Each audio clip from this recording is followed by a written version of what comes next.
There was a time we took it over. I wanted to be running what we call the last Sunday, which is a quarterly program. Then Ademola was getting old and it was falling apart. And it was wasn't being maintained. And we couldn't get the right partner because we are also registered by the BookTrek. So it's going to be this kind of event. So what we have done now is we are linking up with the Cocoa tour. The former commissioners of culture is the one we're linking up. So this time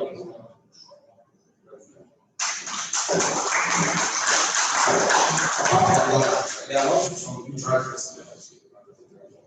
They have New York international approaches as well. And some youth are also proposing festival of places and ideas. Like a traveling festival, So festival drawing because I think it's not the civilization started. So let's talk another video first. And good morning, all. I want to say I'm an employee. I started volunteering in 2016 because from my friend that was here, and I can say that most of my expressions, like the ability to talk, public speaking, airing my opinions, airing my views, especially during book review when they give us chapters to read. And going back in time, right, I think it was last year we talked about the Daniel issues and other things that most of us read going on. So I'm really happy to be here. There's skill acquisition to do. Like I'm always saying, you need to be disciplined. You can't communicate, you can't do some things. Then also, one thing I was just worried about was every single year, like once. I usually, I'm usually always worried because I was wondering, like, how do you get it from? Because I know, okay, let me say I haven't actually done my research, but I've not heard about grants or anything for the arts. I know that it's mostly curators themselves, friends and family like Mr. Aribisala, Mr. German, Mr. Pascal, and other goodwill wishers, well wishers that provide and like donate and things like that. So I really wish stakeholders would take notes. The arts very important. We can actually capitalize on this in Nigeria. I don't understand why it is that we want to take this serious, because it's not taking this serious. So I hope stakeholders or friends or family or stakeholders are listening. Please, we are begging. We need to be funded, we need more. As many people who put free money, other things, other spaces, other environments will be reached. People will be able to come, people will be encouraged. Thank you very much. Let me just say that the students, so we're talking about don't provide extra before you believe in it. The filmmaker, the result of him, who also directed Mr. Che, I believe, is a journalist. And he don't worry about what you have just said, why this film is not out there and inside what is without any support from us, apart from those three names. Or we need to talk. Then you can really pick as in. In case any of you have a question or answer to any question or comment that you want to address, if you are joining us, I think we now continue our discussion. Please. Hello, Ted. Hello, Ted. Hello, everyone. Hello, everyone. Okay. Hello. Hello, we can't see your face.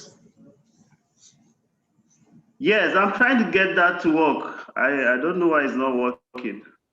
Okay. Well, maybe I've lost my video. We have just watched the film that is related to CORA 3 years ago. And then we have a group of people in the CORA volunteers and some of our friends who may want to ask a question or pass comment. But let me first of all say thank you very much for giving us space because it was a labor of love. given any money, you only asked for addresses, and then you went and did it yourself. What would you say motivated you to produce this documentary? That's it.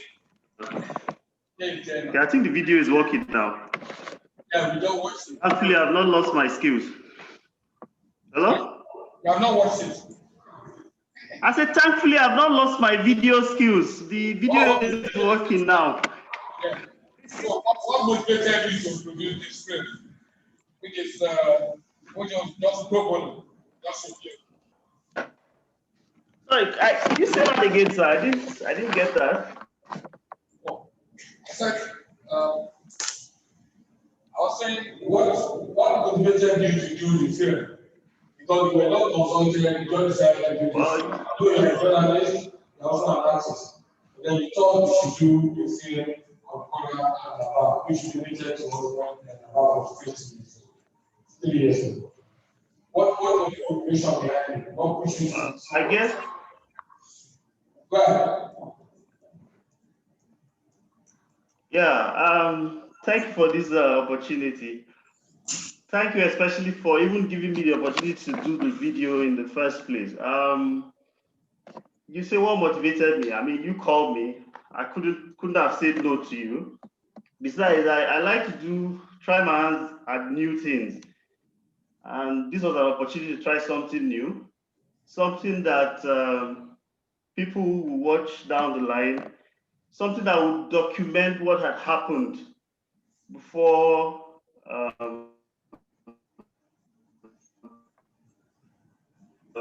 that festival began, and of course, what was happening at that time when it was 20, and what will hopefully happen in another 20 years.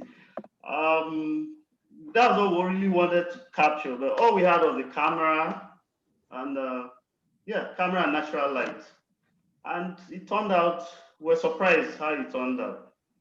So basically just to document what had happened before, what was happening at that time when the Lagos Book and Art Festival was 20, and hopefully what will happen in the next couple of years. That was basically motivation for me. Hello? I mean, you never diaries, but one of the software you use for your media and that's what we saw. I didn't get that, and I think it's the echo from your end. Okay, I was saying that you said all you had was camera, right? Did you hear that? Yes. Okay. Yes, I did. And I said as a journalist, you've been going around interviewing people about my Lagos. I think that was where the motivation came from. And you're asking people. Yeah, basically. I said one of the subjects you interviewed with Mr. Pastor, I want to say in the house. I remember that video. So how could I forget? Yeah, and this is your first film. So what were the challenges? Basically. Yeah, what were the challenges that you faced producing such a documentary? I needed someone. One of the biggest challenges was to edit. I needed someone to help me edit. If you recall, I even asked you for your editor, and you said the guy was busy or something. So I found someone who was willing to do it. But he wanted to get paid. That was number one. Number two, it seems like these editors are scarce. That's video editors. So it took him. We're supposed to deliver this on a Thursday, I think. It took him a whole week. And the reason we finished that week was because I moved out of my house, left my wife. I'm still with him in his one-bedroom apartment. So for 2 nights, we were at it. Cutting, listening, cutting.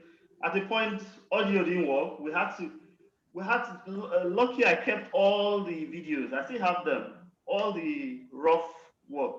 We had to go back and start from scratch, and eventually we were able to produce that. And what I had in mind was different. For instance, when you start, to hear it typing, as if somebody were typing the word. Okay. But we couldn't find the software to do professional. But I've taken some courses now on YouTube. I myself can edit in, and hopefully very soon we could correct all of that and then do even a better job. I guess that was basically the challenge for me. And then traveling, going to Ikorodu. The day I went to interview the guy in Ikorodu, I can't remember, the musician.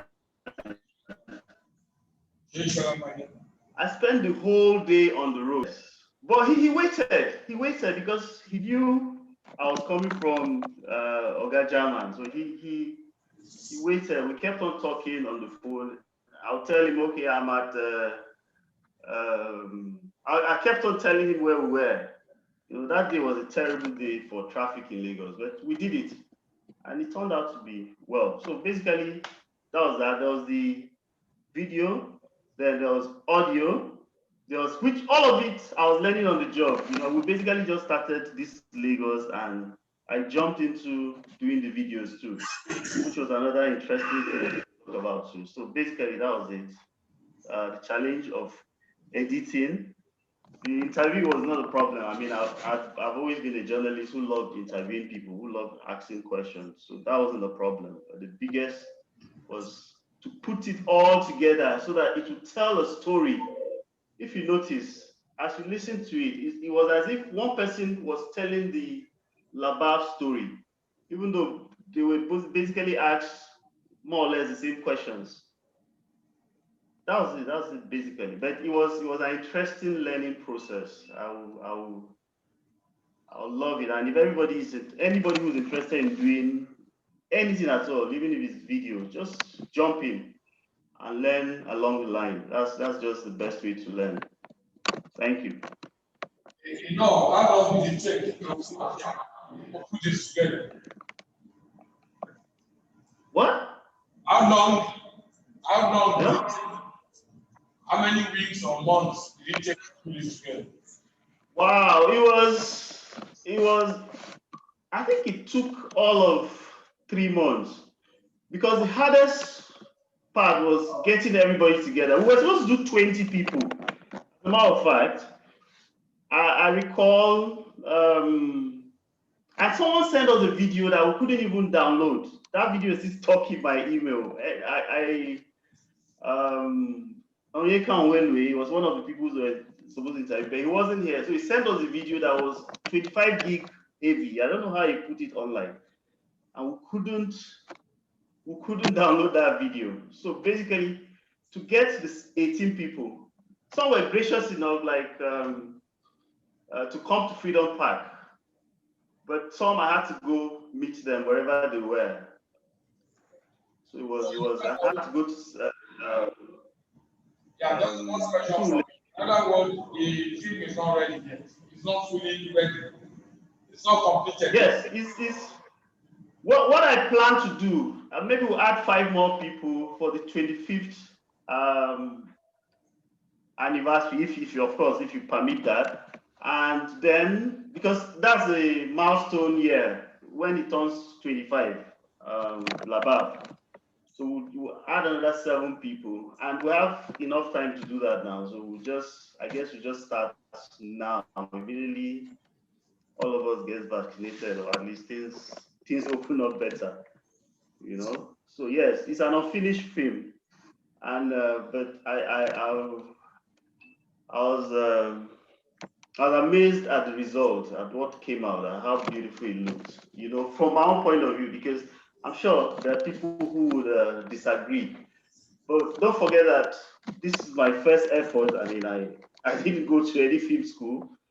Half of the editing was done by me, and someone else was just learning how to edit himself. So yeah, it's an unfinished film, and we will finish it and do many more. Okay, thank you very much.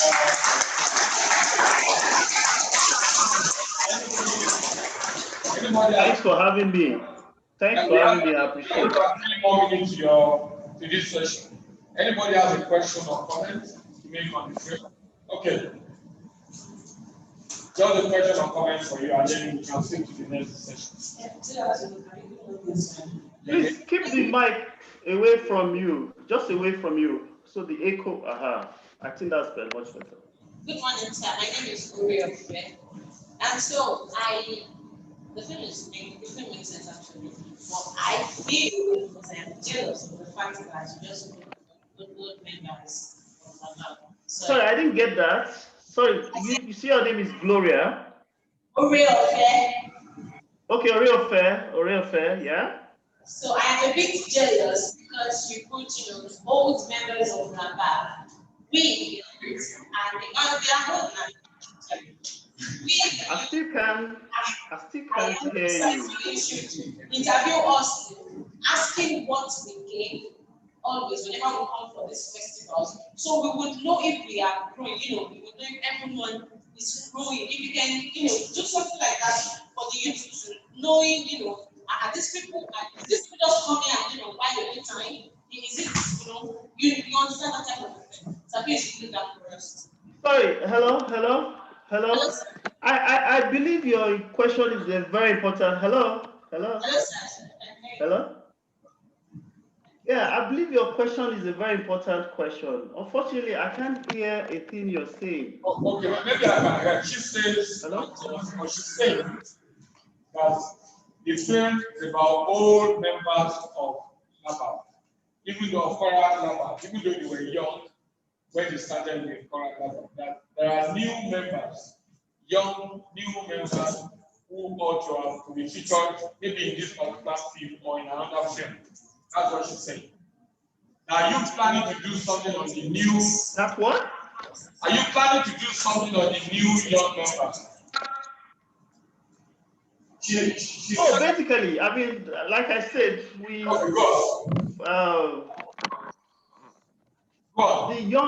the new young members are the people who will keep LABAF going, who will keep CORA alive.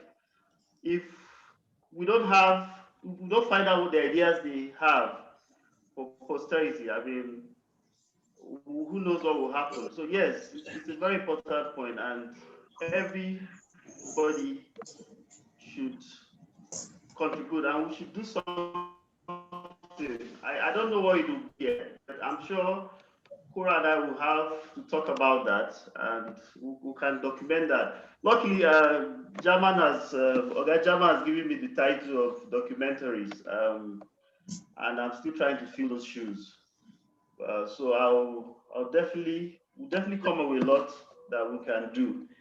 And amongst the remaining 7 people that will act the film, definitely 2 or 3 of them should be young people who can share their own experiences. But like I said before, this film was supposed to capture what had happened before, and what was happening that shows that this thing will continue. So basically, yes, some of the new members, some of the people who will be interviewed will definitely be young people, and they can share their own experiences about how CORA can go on and LABAF will continue. I hope that answers your question. Thank you very much. As I mentioned, this is Lagos, and this is Lagos. No, it's a pleasure, sir. Thank you very much, sir. Okay, thank you. If you are still able to remain here, you can join the next session, because now we're starting officially the wrap session of LABAF. We started on Monday. This is day 7, and today I've been dedicated to the ENDSARS and bad governance movement. Today is titled "A Safe Youth Rights." That Nigerian youth are standing up for their rights, and we hope that the trajectory will continue. And in saying that we're taking for today, we say that what we have is strict regulation. That's the regulation of the street. We want to see how we can take this to mind regulation. Because the strict regulation has been on with us for a long time. In fact, the first time we had maybe something this CORA was in 1978, and it was Joe, when the Nigerian students went to the streets to demonstrate against the increment in cost of military. And some of them were killed. In the military spirit of Okao, I think he died a few years back, who led that group. They were also in the teenagers, they were in the 1917 in those days. And now, since then, it's continued. I was part of that movement, and they talk about when you choose around to do something. And so a lot of people rise up to challenge authority, so to speak, back to the authority. So the narrative that some of the ENDSARS and just that I'm explaining are the wrong. It means that they do not even know the history. But you don't blame them because history are not taught schools. You don't teach history anymore. So we like to remind ourselves that the street revolution and what is part of Nigerian political ecosystem. Now we want to move to mind revolution. That's why I think for today is from street revolution to mind revolution. And we have quite a lot of people are going to help us to do it. The first one at 1 o'clock now, 5 o'clock now, taking 3 minutes of their time by Art Off, led by Segun, Aribisala, and Ademola, Adefolabi. So they will be one. At 4 o'clock, for the first time in almost 30 years, CORA has seated our arts family. It used to be a very nice session during the LABAF. We have seated into wine and jam. Wine and jam is fixed only session at 4 o'clock, where we will be engaging with Nigerian public on how to move from free revolution to mind revolution. At 2 o'clock, we'll be reading book from BookTrek. That's what we call it, BookTrek. You know, we have BookTrek, which means the book is moving. It's going from protest to trek to transiting protest to retreat. That's what we will be reading from some book. All right, now, Segun, Aribisala, please.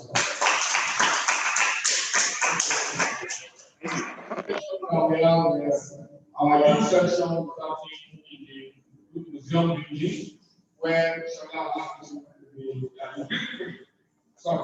the big thing, the taking on children. Shola, I think you are here.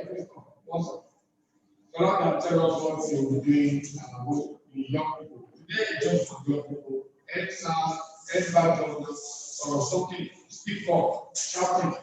We are here today. What are you doing in the museum? Doing it. These are big ways.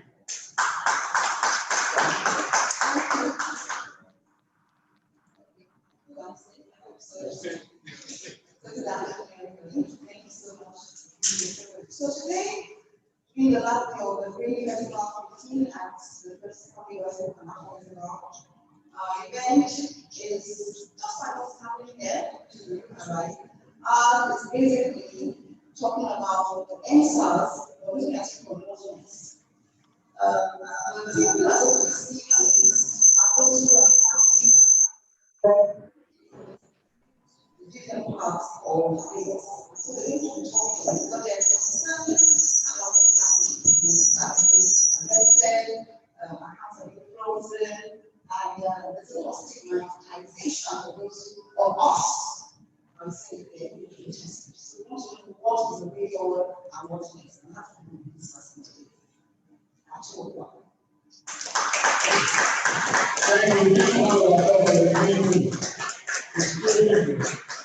Okay, now is your show.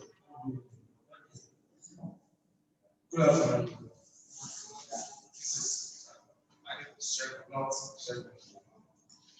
Segun, book and art hall.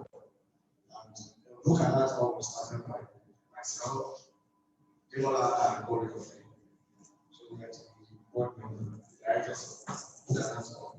But I don't want to waste our time. I'll tell you what book and art hall is all about, the services, and all of that. So I would like to call Ademola to come and join us. And all of them.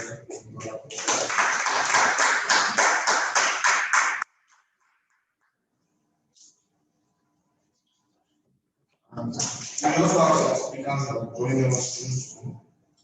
We participated in the ENDSARS protest, and some of them, one of them was threatened by the police. It was bought, was threatened, was in meeting a lot of things about the protest as well. So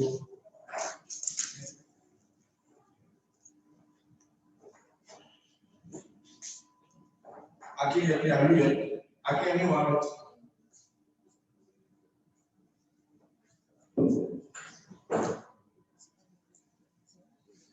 Okay, I can't hear you.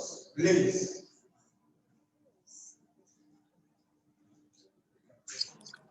Hello.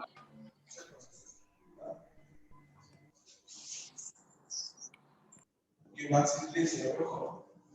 I can't hear you. Hello, everybody.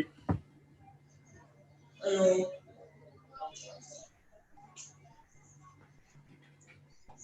Expecting just 1 4 days of meanwhile, we start be expecting Mr. Yes, Mr. Player.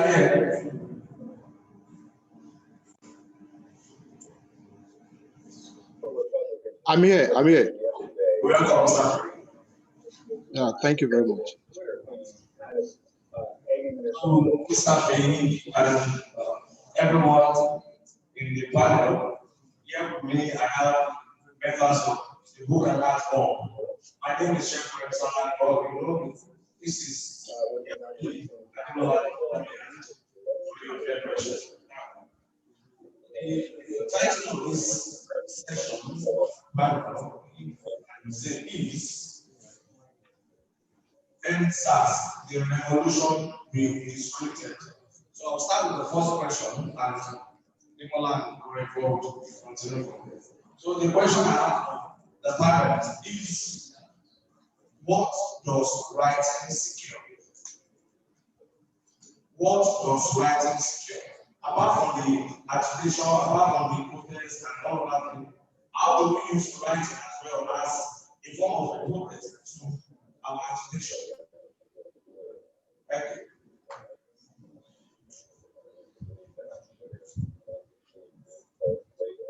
Hello? Do you get my question? Yeah, the question is clear, but is there an order that we are supposed to proceed in?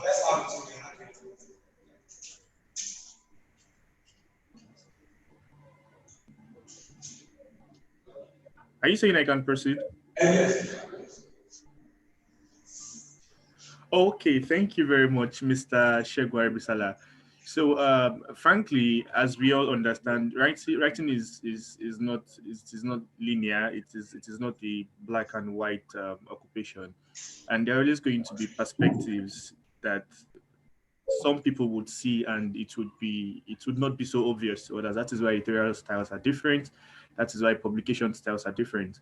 So for me, I believe that a very crucial aspect of writing that has been fundamental towards this protest has been perspective. Over the course of the weeks which the protest happened, there have been different perspectives that in previous situations they have been hidden. Say, for instance, we have the perspective of women being at the helms of affairs. We have the perspective of minority groups coming out to be an important aspect of the protest. We have the aspect of students, the aspect of illiterates contributing massively to the protest. So I believe, frankly, that the most important thing that I have observed, as not just as a protester but as a journalist covering the protest, is the power of perspectives. Looking at things from different ways has not only been fundamental to this protest, but it has been a core aspect of it, in the sense that now we see things that we did not pay attention to in the past. We've seen communities that we did not pay attention to in the past.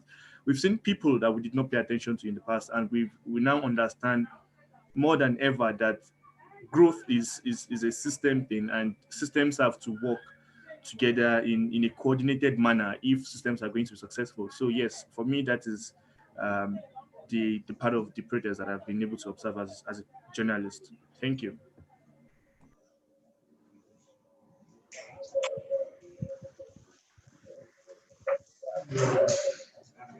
So now let's start the next section. Yeah, can you hear me? Yes, we can. Yeah, well, thanks, Segun. Now, for me, the ENDSARS protest opened a wide gamut of possibilities and what I would call unexplored areas, in the sense that there were two perspectives that emerged. There was the perspective of those of us who were reporting, who were in it, and there was a perspective of those who were receiving the reportage or who were receiving the news. Now, from the other side, it was basically tagged, oh, a youthful protest. It's about the youth.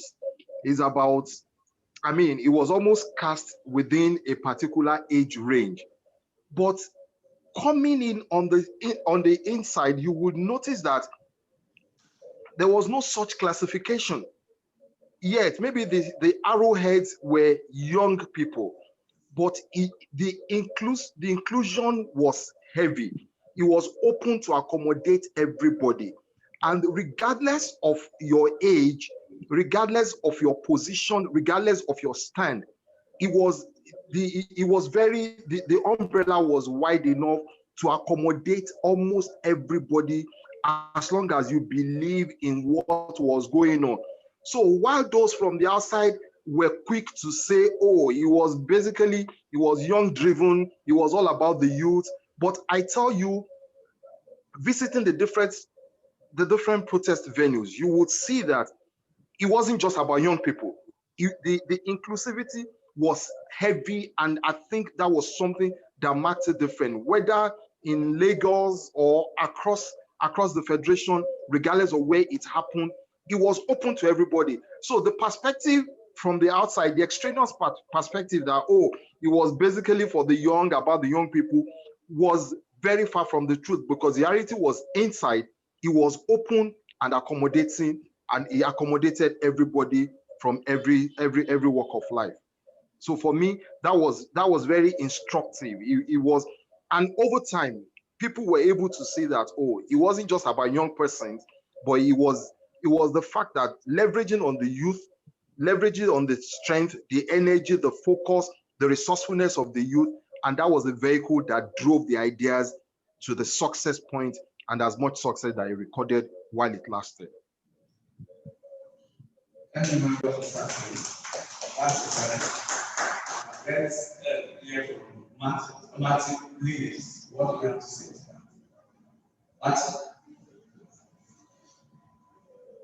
Hello? Sorry, I didn't get that. Hello, Martin. Hi. Hi. I can hear you. Yeah. Did you hear the question I asked? Yes, I can hear you. Can you hear me? Let's get your view on the question I asked.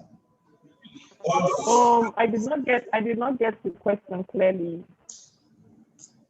Yeah, I said the question is, what does writing secure as regards the ENDSARS? Oh my God, I think one of the other panelists should repeat the question to me, because I can't hear them clearer.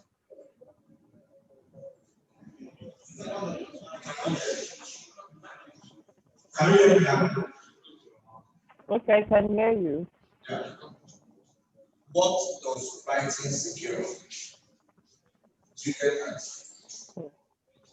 What does writing secure as regards to the ENDSARS protest? We protested, a lot of writings have been going on. Now, what does writing secure? How to use writing to agitate for what we want federal government to do for us? How do we use that to reach the federal government, to reach everybody? Now, what does writing itself secure? Oh my God, I would be lying if I said I could get it properly because Matthew, I like think the question is asking you is that you want your perspective on the protest as regards as a journalist and as someone who participated in the protest. oh okay, thank you so much for clearing that out.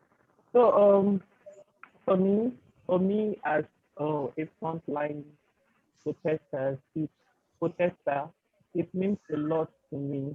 It means a lot to me because from the perspective of intersectionality, we could see people, not just the usual.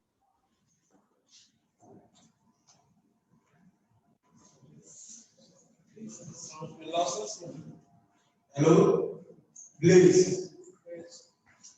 Oh my God. Okay, can you hear me now? Yes, you can. Okay, I said for me, the protest was all about intersectionality because we could see people, not just the everyday heterosexual people, but queer people coming to put their problems, like coming to put their perspective into it. Because as we all know, not only does SARS attack people for just looking all clean and wealthy, they also attack queer people for looking queer. Like a policeman could just see um, a man walking like a woman and he would arrest the person because I've been in that situation before. So for me, the protest was just about intersectionality, making our voices heard, especially the voices of young queer people. So I was one of the frontliners at the protest, and as I said earlier, it meant making protest as intersectional as possible, bringing our various voices into it, queer voices, gender voices, and just our daily voices. So that is what the ENDSARS protest means. Oh, okay. Please, are you trying to say there was during the protest, people were discriminating about the queer people as well? And you couldn't join the protesters, but what are you trying to say? Yes, yes, during the protest, people were discriminating against queer people, and it wasn't as if they were ever hiding it. It was so obvious. It was so obvious in Abuja. Yes, a group of guys attacked a queer woman carrying a Queer Lives Matter placard. So it shows the level of homophobia in Nigeria. Like we are all coming together to battle a common enemy, which is the government that enables the police. But you see fellow protesters attacking queer people for coming to the protest and stating how that affects them. And some people would say they don't want queer people to hijack the protest, but I feel this is just not about hijacking because we see other protesters carrying placards with strange inscriptions, people putting it out there as it affects them, but they were never attacked by fellow protesters. No one went to them to stop them or do shitty things to them, but they did this to queer people. They verbally assaulted us, they physically assaulted us, and even when Feminist Coalition made a solidarity post on Twitter, you still see a lot of people coming to castigate gay people, coming to make us feel like we don't belong. And we are part of this liberation movement. We are part of this liberation movement. But as we all know, Nigerians and especially homophobes are so bent on erasing queer people. They try their best to erase us and gaslight us for feeling whatever we feel. So as we said, queer people were discriminated at the ENDSARS protest, and it was not just discrimination, like being treated with bias or like this, or the whole just doing it. It went far. It went into physical assault and into various forms of attack and profiling, which we are all battling against, which we are all supposed to kick against. Thank you very much. We have our new two panelists just joined us. I will ask my question from them. Pass the microphone to my co-moderators. We have with us here Wole Olubanji, who is organizing secretary for Movement for a Socialist Contact. And all and a barrister, a lawyer, photo advocate. Thank you very much. Now, the question I asked before we came was the ENDSARS context. What does writing secure? How do we use writing, or how do we use writing to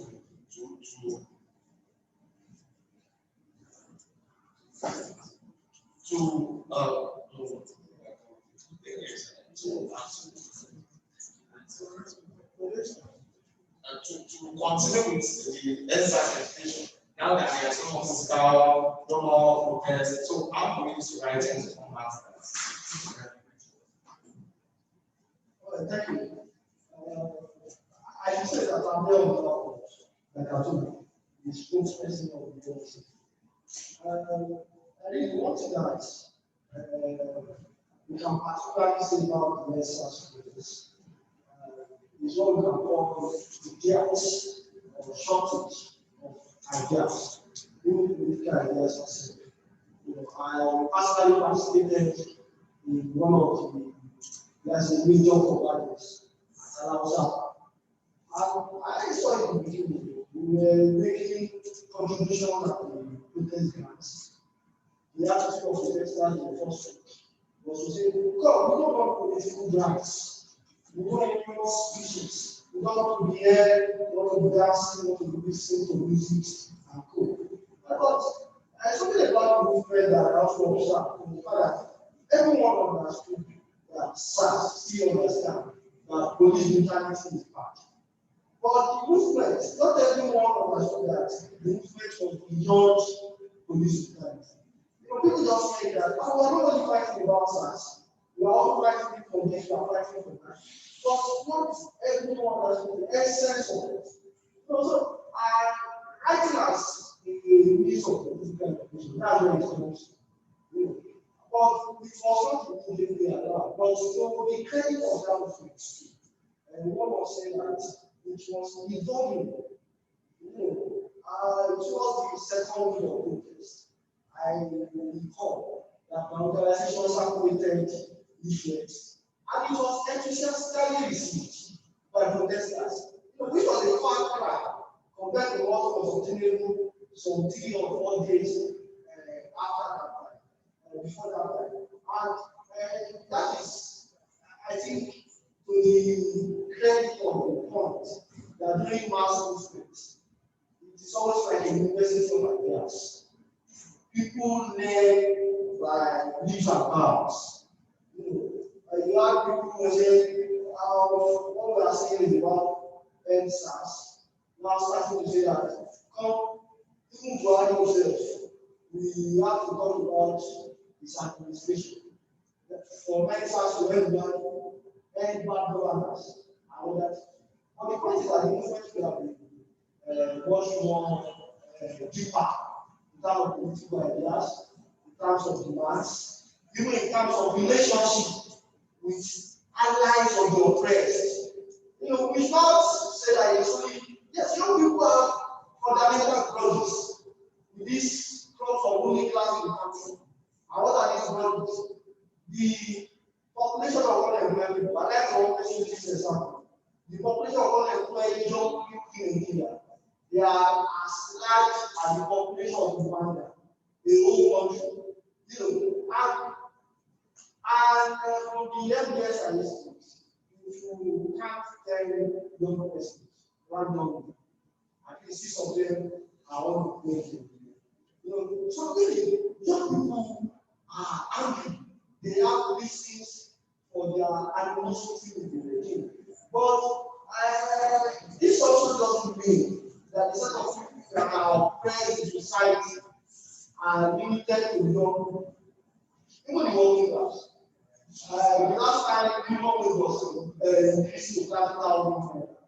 But do you know how many increases? How the rate of inflation has been going up? The wages of workers do not justify the prices of commodities. They don't carry out. But what do we saw? And this is also important because we saw this movement and this regional idea of legal excellence. Where people say that we are all that which is at home. So there was this inability to generate a centralized leadership and of course ideas. The essence of leadership is for people to be able to think ahead, give foresight. But that movement was denied all the very important things. And to it also, one of the reasons for that idea of leadership was what happened September 28th. September 28th and October 6th. I think it's a period of 7 days or so in between. September 28th, the Labour Congress was supposed to go on strike. But 5 hours of the commencement of that general strike, it was cut off. So the young people saw firsthand the betrayal of leadership. And the fact that means that if leadership will betray this much, then we don't need leadership at all. We can go our. But that doesn't mean even the working class themselves, they are not also comfortable, convenient with the betrayal, the continuous betrayal of their own cause by their leaders. I will not get it wrong. When people say that labor is a leadership, let us differentiate between labor and labor. The set of people that you have that are leaders of labor, some of them are millionaires, multi-millionaire for that matter. They are not working class. They don't understand what it takes to earn 30,000 naira as minimum wage or even less than that. So I think these are all the perspectives that we need to bring forth to the movement. Put in writing. We are in a generation that people say that people these days they don't put. That is not true. What some people read on Twitter, on Facebook, I was telling someone we are about to 100 pages or 200 pages. So we should find this such creativity of presenting ideas to this movement on how to take it further. The ENDSARS movement is not getting interested as not ending. It is hibernating.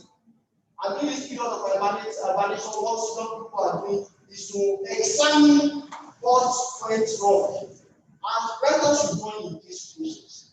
Not to, bring the movement to bad light, and some people are saying that protest in Nigeria means that it becomes guided. Well, these are people are saying that it becomes guided protest. That means that they can also facilitate good laws in protest. And that I wish was what we should say. Thank you very much. Let's hear the view from Mr. Terry Chief. Yeah. Welcome, everyone. Coming, I said almost everything, but I'll just add my own 2 comments to the same conversation. I think the topic is how literature in sort of social change. For me, I think one, amongst other things, the first function of literature should be documentation. There is a need for people to write down what's happening, to keep record. The reason people still know about the Holocaust today is that people took pictures, people wrote memos down, was diary on front. There were recorded speeches, and I think it was a very interesting moment where someone was taking pictures and someone asked why. And the person taking the picture is wondering that if he doesn't, someone might come out tomorrow and see it never happened. And we can even see right now that in the face of the live Instagram video, people are still talking about how many people died. I mean, by the way, someone died from the gunshot wound this morning, so rest in peace.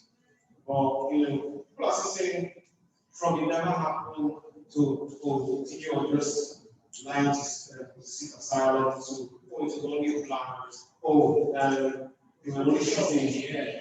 I mean, so the story changes every 3 days. So maybe on Wednesday we'll get that they robbed the CORA and they also came out with who knows what the next. But why people need to write, why people are writing, why we should write more is for the purpose of health implementation. We need to know there's something very clear. Back in high school, I studied history to the course. Now, my history lecturer had notes on Alexander the Great, my Ademola, but the syllabus was very, very silent on the state Nigerian school. If I didn't want to read books by myself, I didn't want to search by myself and ask my dad around, I mean, now we didn't know the details. Thank God, achieved before justice, who goes through the country. Thank God, people like Ilichi and Mami who success in Biafra.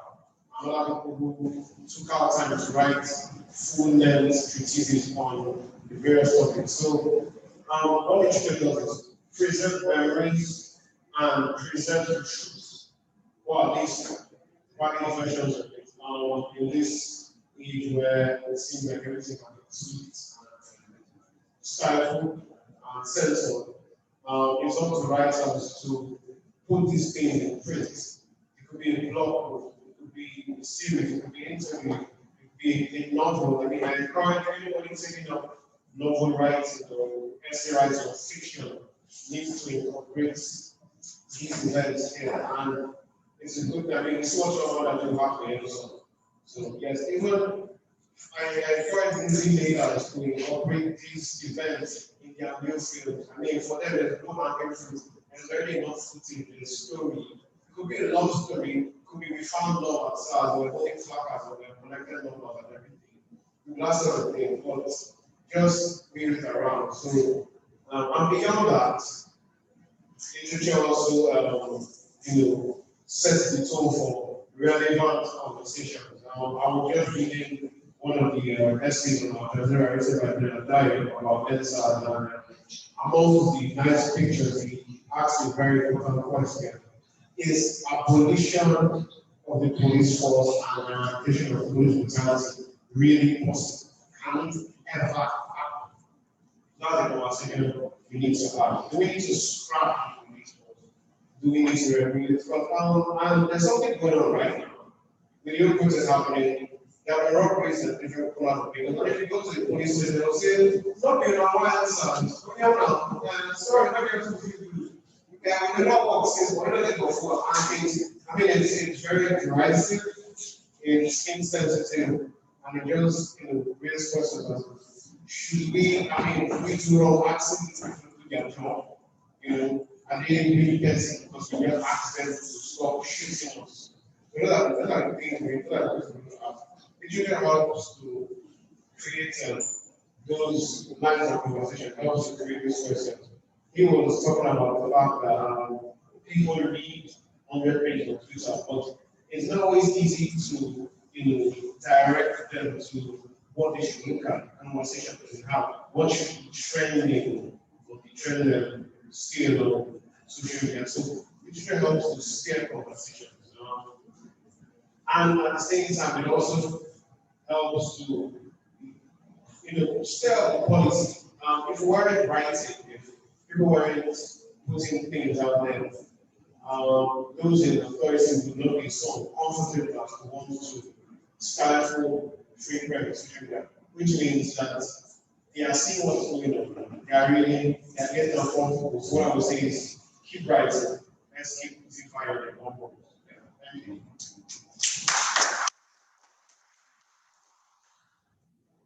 Thank you very much, Jeremy. Yes, I see that some people have questions to ask, but there's a session for questions. Ask the question. Just now, I'm conscious.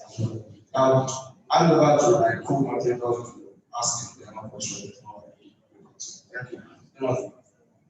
Hi, my name is Ademola.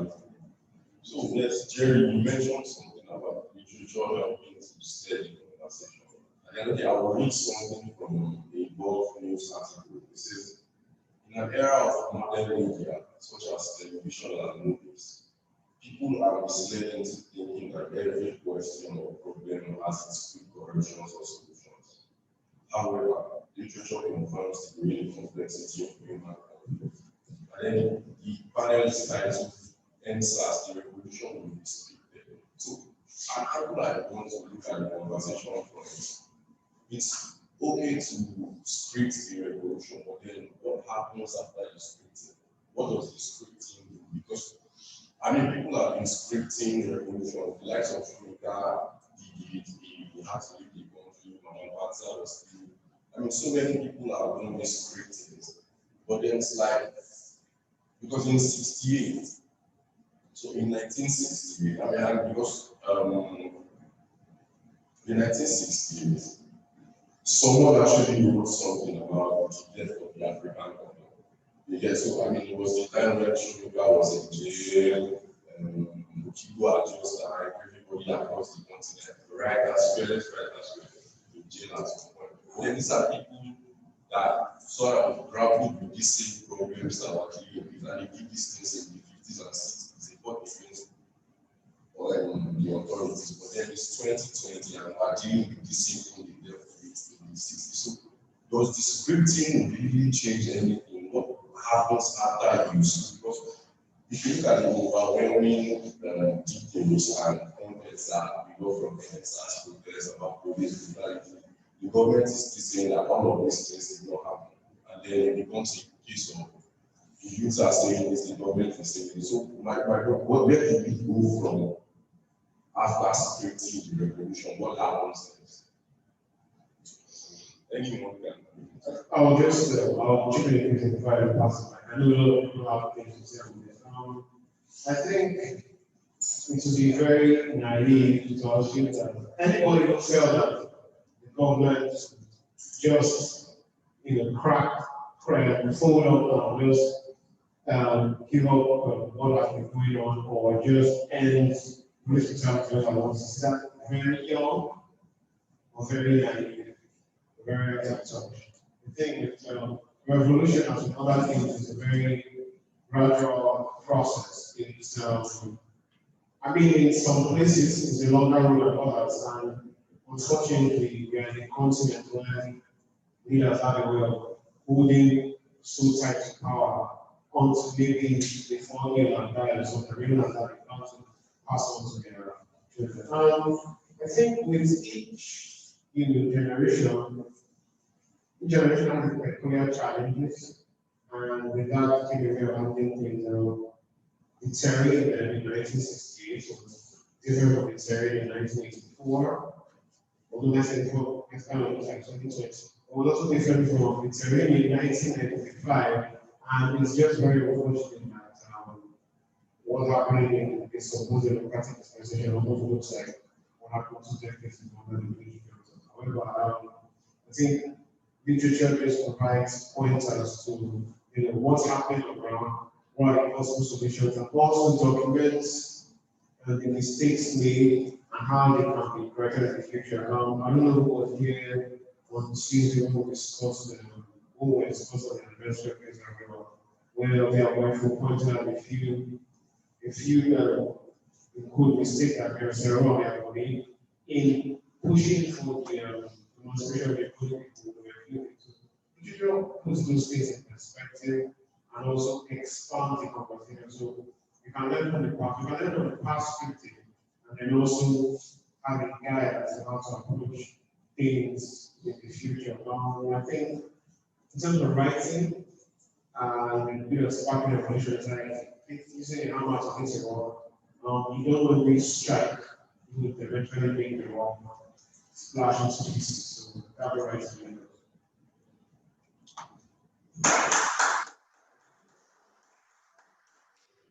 I don't know who else among the panel is going to have anything to say to that. Okay, especially for one, if I'm coming from a poor angle, I mean, there's the SSNP that started in 2014, and then, you know, many sexual rights activists have continued to say things, have gone to jail, but then still the same thing that happened in 2014. People still get picked up and mobbed for being so. I mean, what's the I mean, how effectual maybe is the scripting of the revolution? I mean, from your own perspective.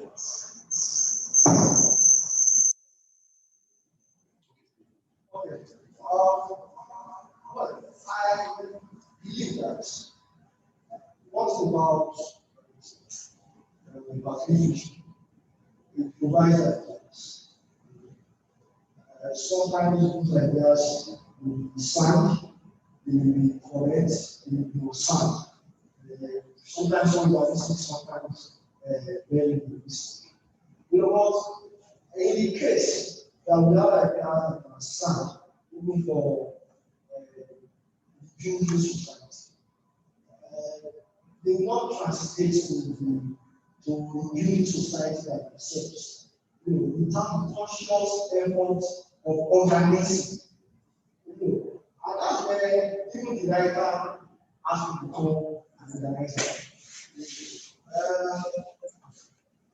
Very recent we are seeing ideas going around about root for the Marx party. Yes, you know, when we talk about this party, it doesn't come with the idea of how that party going to be different from all the ethical of assisting political parties like after the administration. So how is it going to be different from the other political parties that are out there? You know, what I can say is that if you have a political party in Nigeria that can just adopt chapter 2 of Nigeria's constitution, the fundamental objectives and value principle of government, you don't do anything. I think for that, because we are talking about education, we are talking about community, and so I think these are the things that will be at the bottom of organizing for change. So, so the question of seeing a situation whereby people script the revolution, but at the end of the day, we are just overcapacitated. We know where things are wrong, we know that they are wrong, but how to encourage the process of the business society is not really. How to get to the beauty is actually the organization. How we cannot organize without deciding for them to constitution society. So that's what I believe I'm missing so far in this entire long process.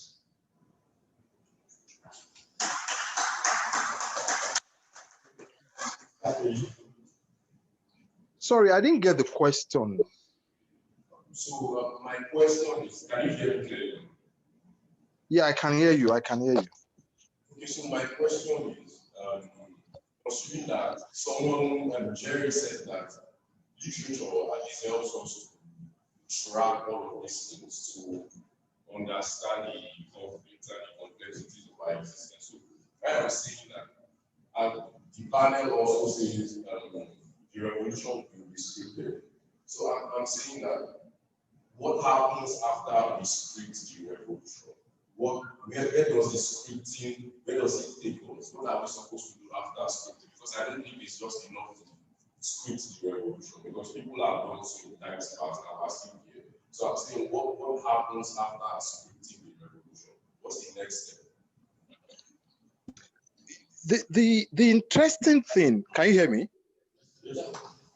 Yeah, the interesting thing with this revolution is that it broke all laws. It broke all laws, it defied all odds, not the way we had always expected, or rather the common narrative about how a revolution would be. People had always thought there would be bloodletting and everything. But like I told somebody in one of my write-ups, that stopped with the Latin American revolutions of the 70s and to the 80s. But what we're having right now is a mass movement that the ideas have been sown, you understand, and it will continue to germinate well ahead, because it becomes, it takes a shape of its own in the mind of the people. It takes a shape of its own in the mind of the people, and it doesn't matter whether it goes beyond what we expected, or when we thought, we should have gotten the gains, I should be counting the gains right now. But it's redefining itself in the minds of the people, and that is the problem that the government or anybody is going to be facing with this revolution, in the sense that it is not about, people have stopped hitting the street, people have stopped talking about it, people have stopped hearing things, but the sense that the ideas behind this revolution, the ideas behind the movement is going on, and it will reverberate. And it is just a matter of the fact that people will shape the narrative in their own way at different places. So somebody who is in Oshogbo thinks of it based on as it applies to his own situation.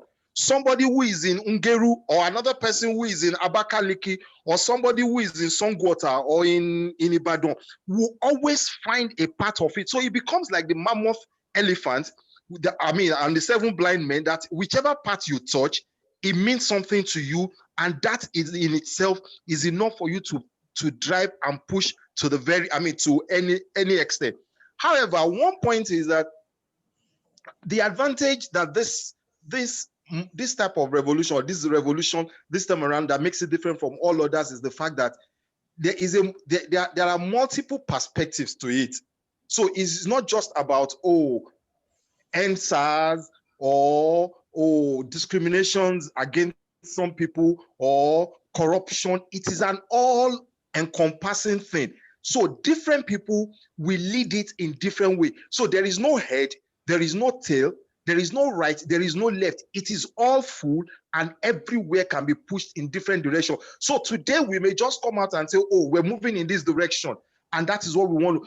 Tomorrow, as some other people say, okay, we're moving in this direction. So at the end of the day, every single part contributes to make up the whole body, and that is the unique thing about this revolution. And it is not time bound, it is not idea limiting, and it is not limited to people.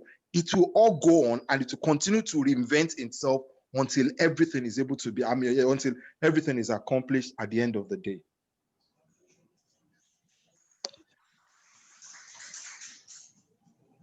Okay, so Mr. Kim or Matthew, who wants to go? I think we lost Matthew. This is Akinyemi. So picking it up from where Faye stopped, I think it is very important that we understand that there is no single defined way of protesting or of pushing a revolution. Painting murals is a way of protesting. Sitting out is a way of protesting. Physical protest, staying on the road is a way of protesting. Writing is a way of protesting. Performing poetry is a way of protesting. And there are several ways that Nigerians have shown, young Nigerians especially, have shown that they want to keep the protests going. Over the past 1 week, we've had a series of issues to contend with. We've had young people dropping out of judicial panels. We've had young people dropping out of judicial panels so that they can send a message to government that they are not going to take a chair in the back seat and watch things happen. They want to be a part of it. We have young people closing their bank accounts because they do not want to be intimidated financially. We have young people using different means and different forces that they have to protest. So yes, while people might not be physically on the streets, there are different constraints that people suffer across Nigeria. The people who can protest on the internet can. Influencers who can get people to retweet posts are doing it. People who are going to educate people are doing it. We have people printing signposts, banners, handbills across the country. So there are lots of ways by which young Nigerians are showing that this is not over. And frankly, the tone in the country is not showing that this is over yet. So what we all need to focus on is what is that simple thing that I can do as a person, as an individual in this complicated system? What is that skill that I have that I can offer? Why this is important that writers are always in the middle of this, because events that are as important as the ENDSARS protest need to be recorded. They need to be profiled. We need to ensure that they are embedded in history, that in the future the stories are not retold the same way they've had to retell the stories of Nigerian rulers and regimes and dictators, so to say. So we need to ensure that at the middle of all of these different patterns and styles and manners of protests, we have writers in the middle of them, recording them, ensuring that the stories are not told just for today, but that they are told in the future, and they are studied in the future, and people can see the things that we were able to accomplish and learn from them subsequently. Thank you very much.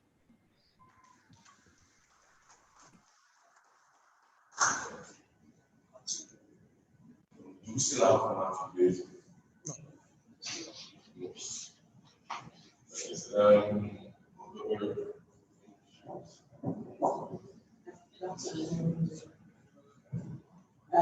We'll start with this.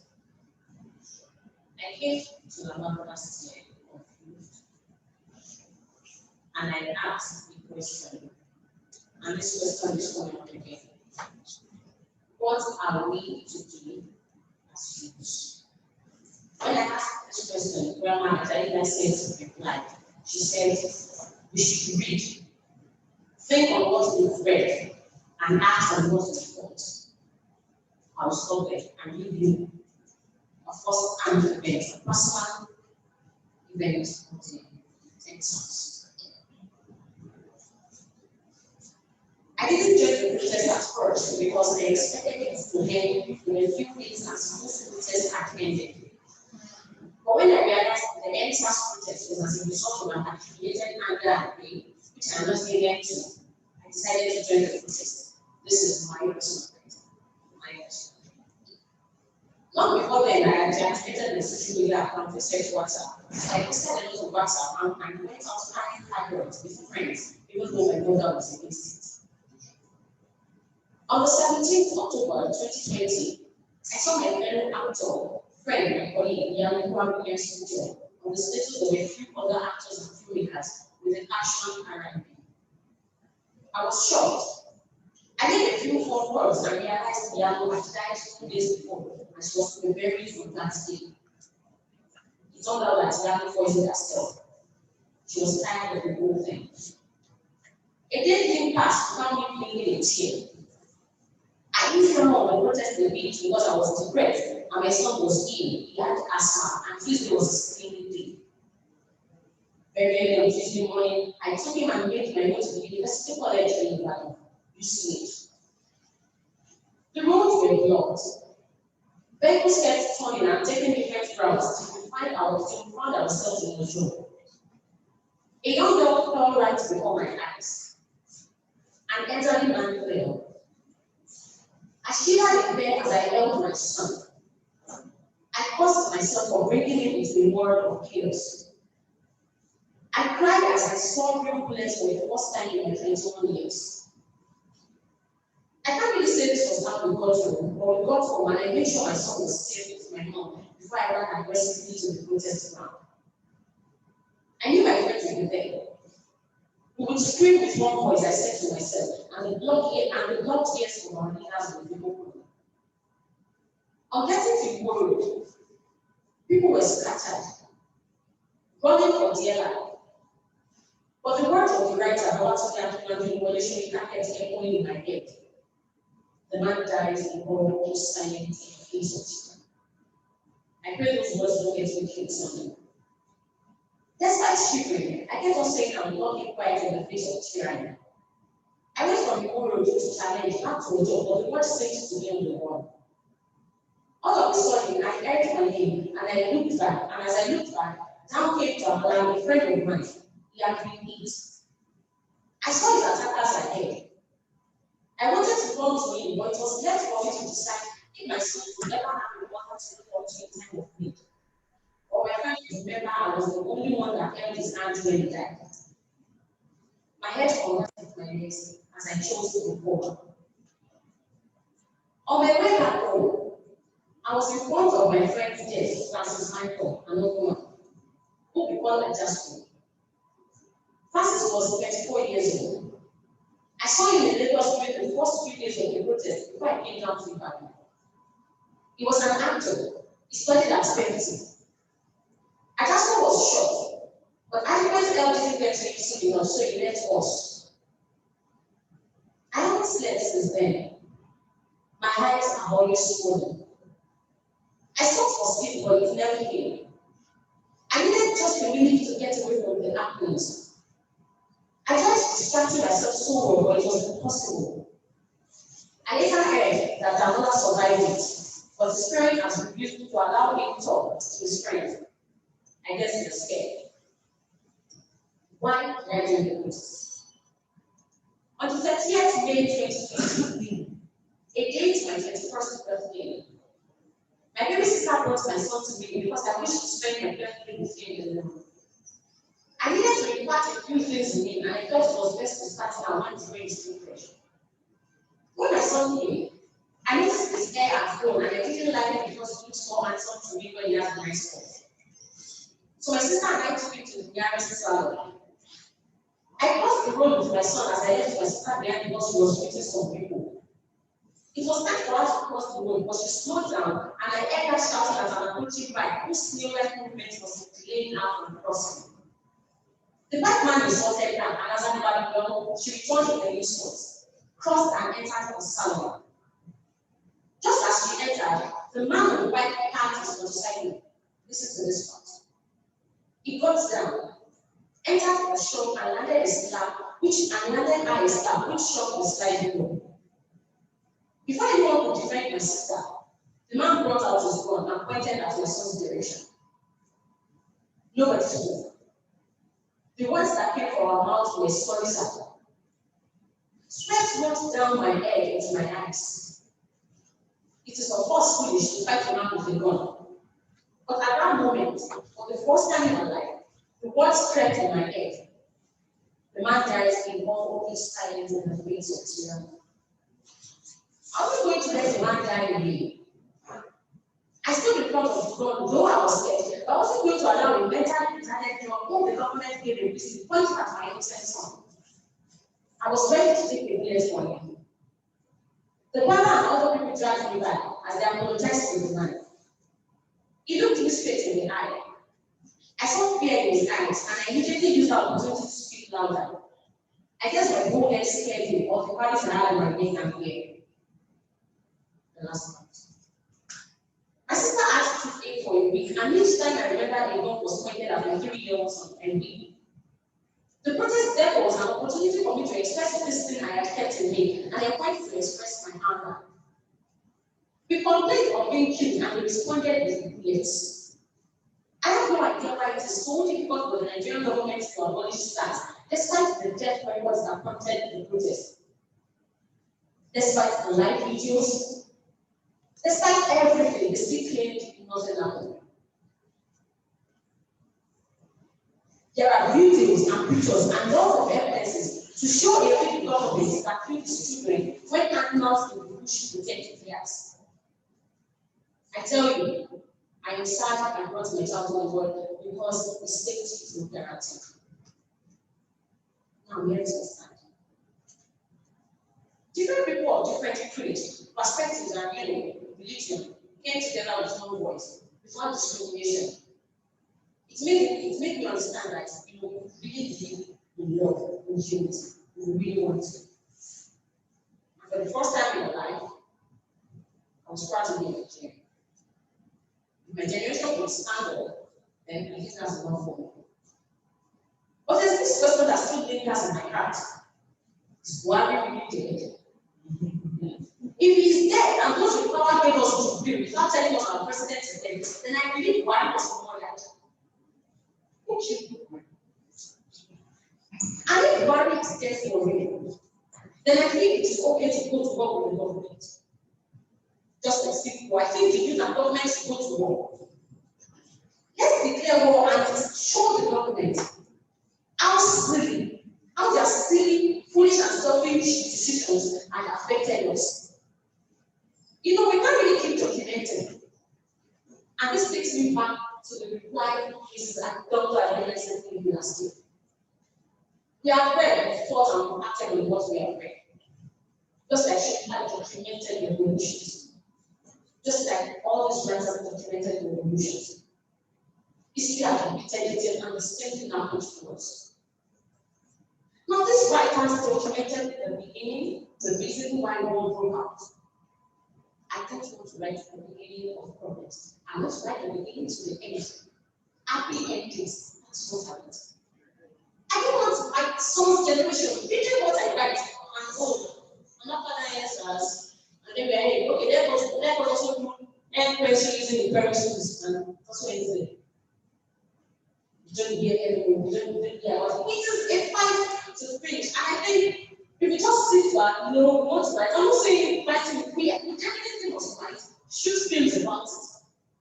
But we're not going to just shoot the story is not complete, it has to be complete. And the only thing that will complete it is the happy ending of how we win. If Wari is really no longer in existence, then these people really deserve to be beaten to death. That is the betrayal of the highest order. Thank you.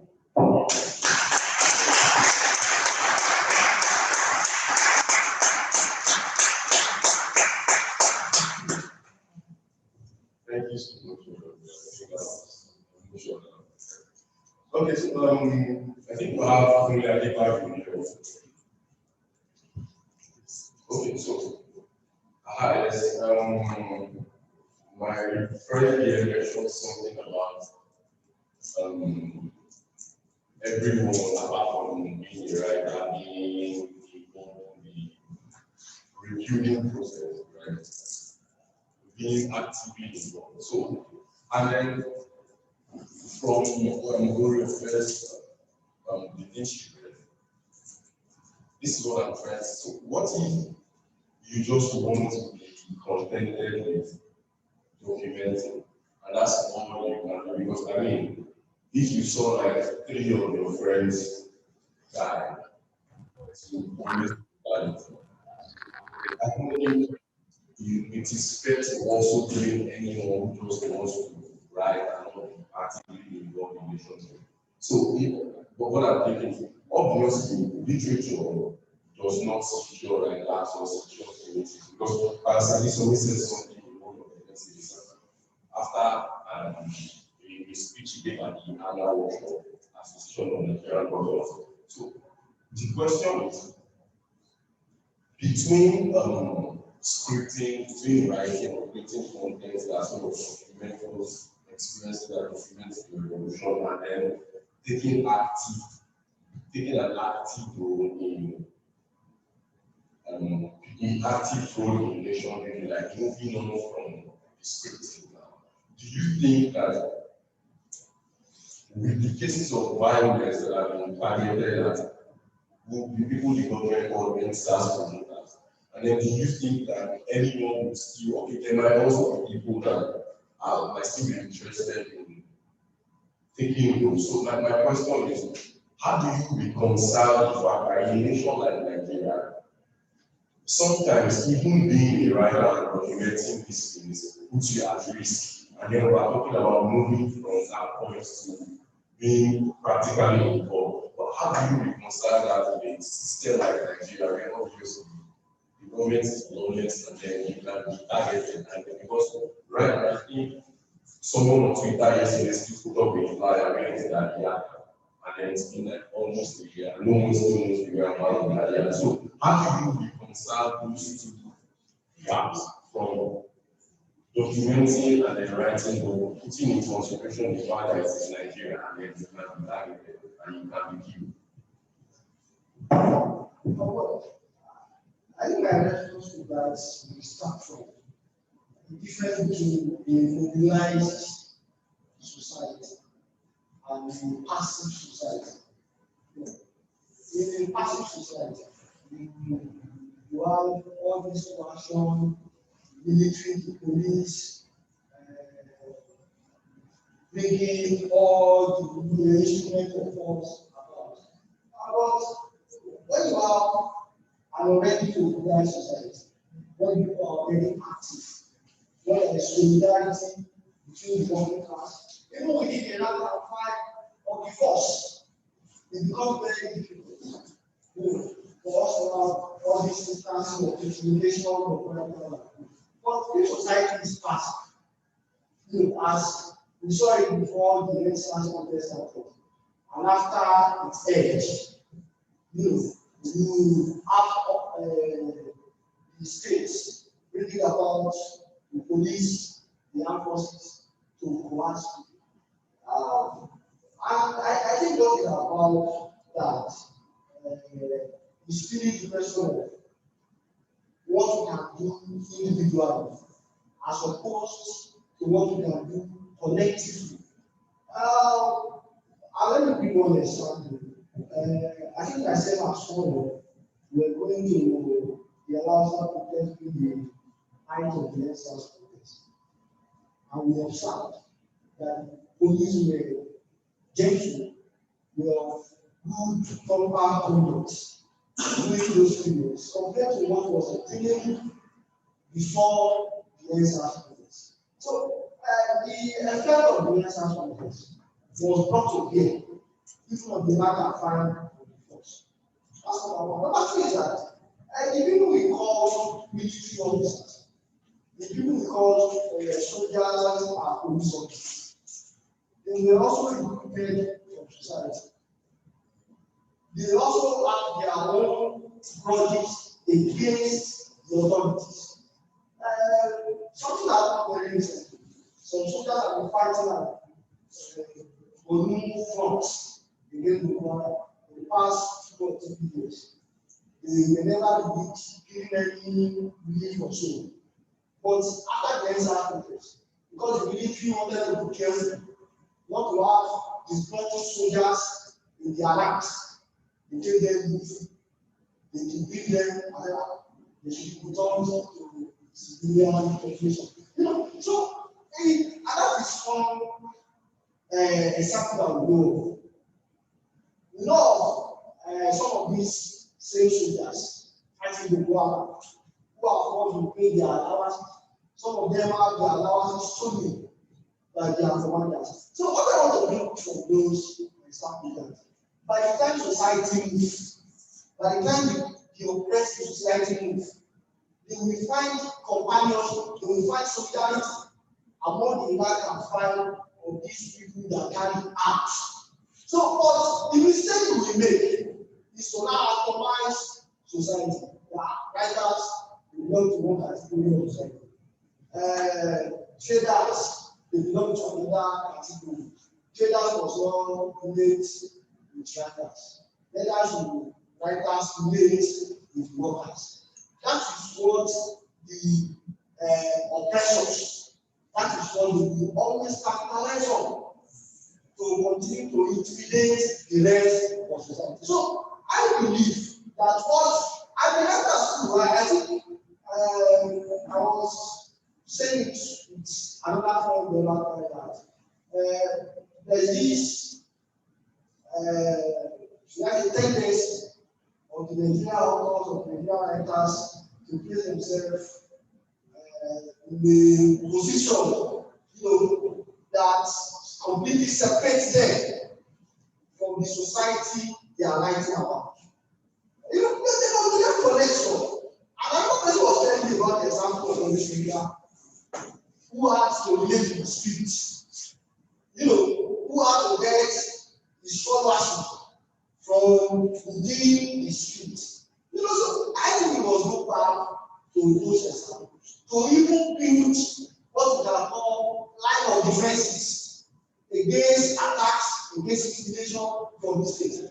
I want him to see there. You see, we should never get this, and that was, I think, the vision there are some of our officers in research that the state is ideal. That if you just stand placard, you know anything, start to it. Who is telling us that? This is a state that is defending the interests of some people. Nigeria sell about 1 million barrels of oil every day. It is not showing in the price. And I know that it is not showing in the society generally. So that means some people are swallowing that money. And those people that are swallowing that money, they will not want Nigeria to change. They will use the instrument of force. They will use the armed forces to ensure that we remain as we are. So if you come down to getting to our side, the element that can see for themselves among the police, that's what they call the police. I don't know, I don't have this idealistic idea of a revolution. I believe that what we need is to put in place defenses, reasonable defenses. Don't be the first to strike. But I don't have the illusion that the state will not strike first. I don't think we should have got that illusion. What we should do, and that's why I said organizing. It is not possible to take power. We are talking about some of the things that will happen in Nigeria. They are things that will happen on the basis of having political power. What we put in place an economic system that is completely different to what we have at present. It's a question of power. And to get that power, we have to organize. The elements we are talking about in APC and PDP, they are very organized. They have people they can bring out the limits. They have to put, somebody was showing around, I think on Twitter also, an evidence that an APC movement was giving out 3,000 to mobilize schools at Abuja. They have the money, and a lot of people are working in this school. So they will do their dirty job. But what about us? We have the correct ideas for social mobilization, the correct ideas to change society. But if we keep on writing those ideas, I'm probably about 100,000 people, 200,000 people live here. And then I go there, oh wow, this is great. But the question of people organizing within society, putting in place political programs that are entirely different from them.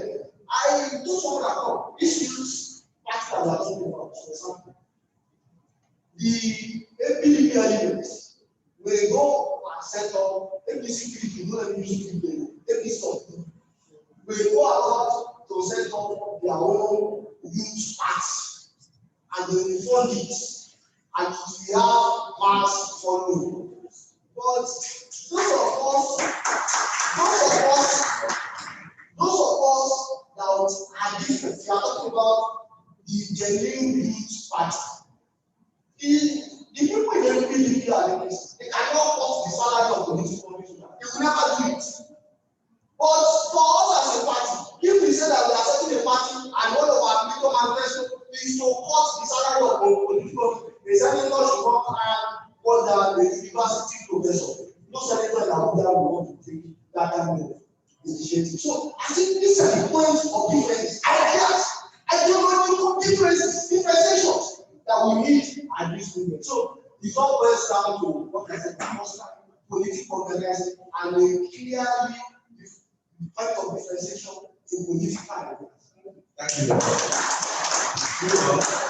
Conversation is and members of the audience would like to contribute one or two things like this.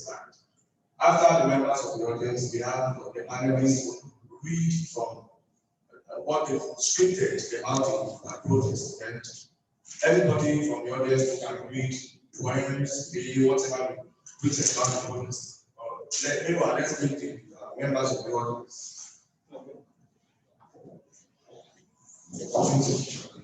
First of all,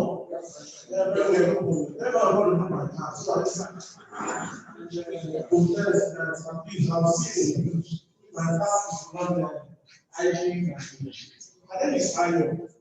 Adefolabi. I'm one of the lawyers representing ENDSARS and the panelists here right now. Now, what is important is the question of how education can help take this building movement forward. That's the question we want to answer. And it's also very beautiful that this festival is only at the time we are celebrating the memory of Kesaroliba. In one of his most beautiful words, a month and a day, I recall that he basically talked about the writer as a diary. He was trying to pay attention to the key essential oral literature. When you have what you call the diary, which is more or less the documentation of the ancient writings or ancient oral performances in the culture. And this diary does more than just the talking, does more than just the question of also documenting oral literature of that tribe. It goes also to challenge the rulers of the tribe. And it came back to African writing that the writer must not just be a documentator, the writer must be an organizer. The writer must ultimately become a revolutionary.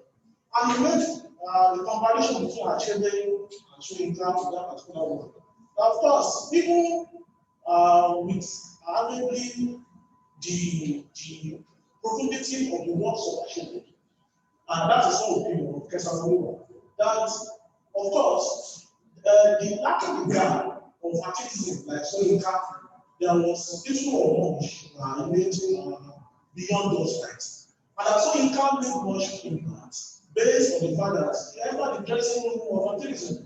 And without the critique of Achebe, and Soyinka were in people's redemption party.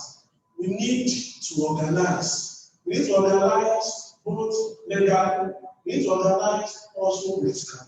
Now, speaking politically, we need a party. I'm not even about a party of the youth. When we talk about the youth is just a layer, it's not a class. We have even the youth and other persons. There's a governor in the other part of the country that is below 40 months, known for all forms of oppression. So we need a party that represents the class of the oppressed. We need a party that can go forward and all. So as writers, we must do more than writing. We must organize both in protests and out of protests. We must organize. And the only way this resistance can take an ultimate transformation of science is to develop sufficient political energy to ultimately go through our power. These bandits that are saying they are doing phase 4 clean up of the Nigerian youth and open up a new democratic science based on humanitarianism and ultimately exceptionalism. Socialism and all the discredited mode. Circa 1989 onwards, and this generation, the generation X, we have seen socialism is a word bastardized. But that is no thanks to also the state of what happened to the Soviet Union, dated by the fact that we have a half-completed revolution. Ultimately, what we are seeing in the US, thanks to the Republic and the designers, is the fact that socialism can still happen and won't be open. And there's no time than now for us to move forward and open a genuine electoral route to the new socialism. That's fantastic. We have some. Okay. Check out.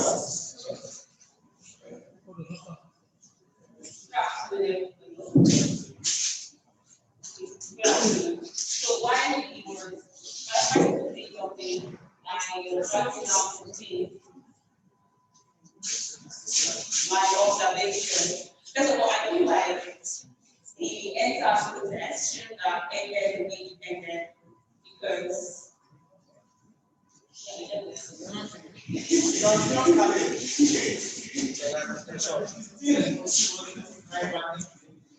okay. And why we might say, okay, whatever is saying, everybody can get a voter card and get a voter card, let's vote. So during the last election, some group of people came together, came together and everything, to create a party together. And when one person won, others couldn't accept the winner. So first of all, if something like that has happened, and they are saying we should go for the same set of people, I feel like it's still going to be rigged, because the way the system is made, it is not made to suit everyone. It's not made to suit the masses. It's not made to suit the poor. It's not made to suit Nigerians. So first of all, how do we get to the stage where they can listen to us, where we can be the change we have been fighting for, get results? It's just educating ourselves, because come the next election, 2023, they are still going to buy a bag of rice, and they're still going to share it among people, and the election is still going to be rigged, and the same people they want to be in power will still be in power. So I feel like we should talk to people, keep on talking to people, talk to people that don't have the access to a lot of things, educate them and tell them that they should not sell their future for bags of rice or noodles and all of that. Sorry, they should not sell their future for that, because if we don't educate people, come the next election, the same people who don't want to enter will still enter, because they will still rig the election. Thank you.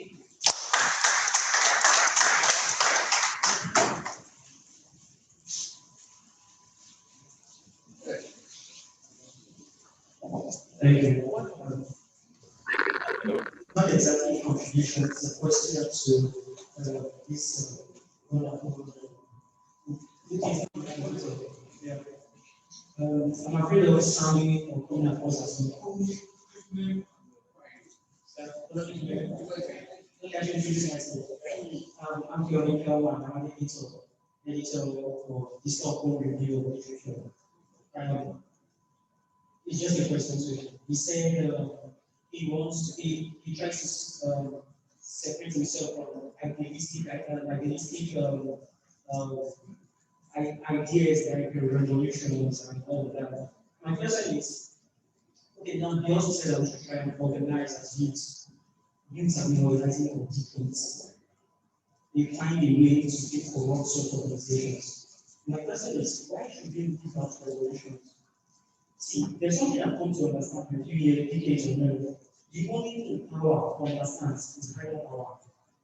I've seen a player, a young man who is a player, was trying to go after a girl, obviously to do whatever he wants to do, and then jump out. And then somebody pointed out, a general became and came back. Amongst us put that name, we understand that once a man is mad, his daughter is a no area.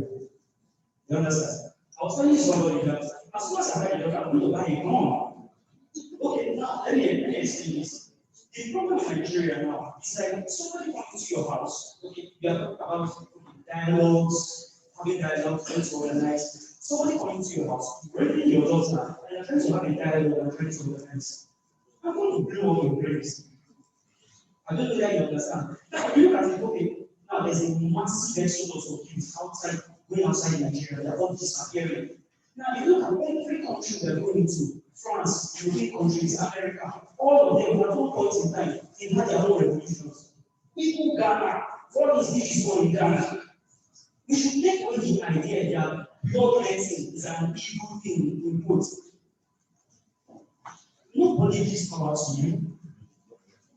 Nobody gives power to anybody. The American Revolution had to happen in the South. They wanted to go downstage. The North said they and there was a war. Nobody gives power to anybody. The oppressed have to demand power. So we should take away that idea that revolutions. I'm telling you, if two prominent Nigerian corrupt, powerful politicians are brought in, like people will sit up. I'm serious, people will sit up. People will investigate what they told you. If 3, 4, 5 of them are killed before they die. I don't come across as somebody who does violence.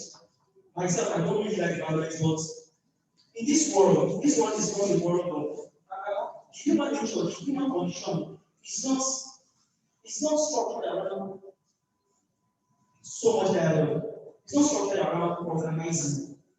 Segun and Castro, they did what they did in Cuba and wrested Cuba away from Western influence. It has to do what they did. So I don't want to support this idea that revolution, bloodletting is such everything, is such evil. This has been the whole salaries of people, people want to come in again, because they cannot feed their families, and they jump into their room. That's bloodletting, that's killing, but it's indirect. These people are killing us. And we can't have a conversation. They are raping our future. See, I'm sure, okay, except people who read this over probably the 70s, that's people born before the 70s. Nobody in this room has seen this country work. Nobody in this room has seen institutions in this country work. See, let me tell you, an average Nigerian graduate who can command ideas in public is self-educated, not because of school went to. People took time to go to bookstores, to go to libraries, read the book, and educated themselves. I've seen lecturers who did not want to be on the blackboard. We've seen many. I'm tired of this. I'm tired of dialogue. See, if I want to take a gun to the public for my child to give, I will do that. We don't need see that.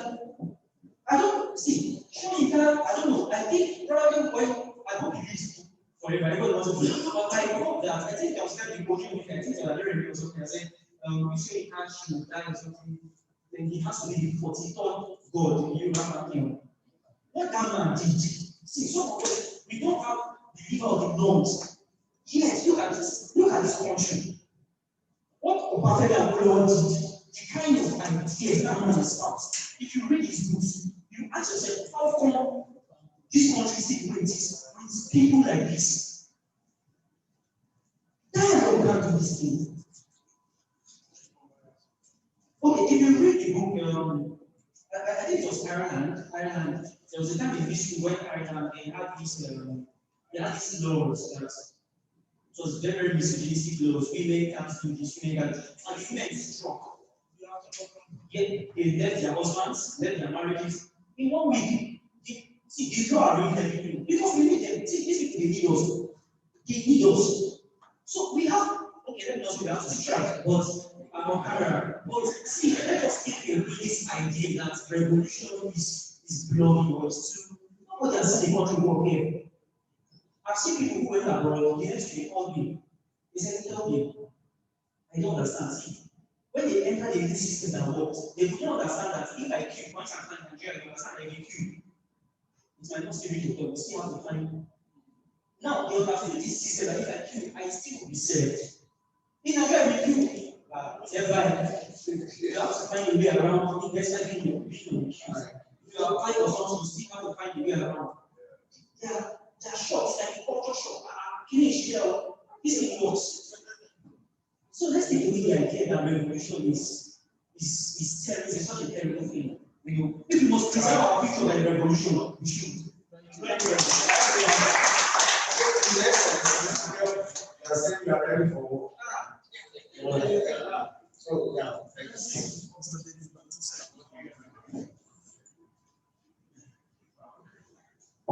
My name is David Francis.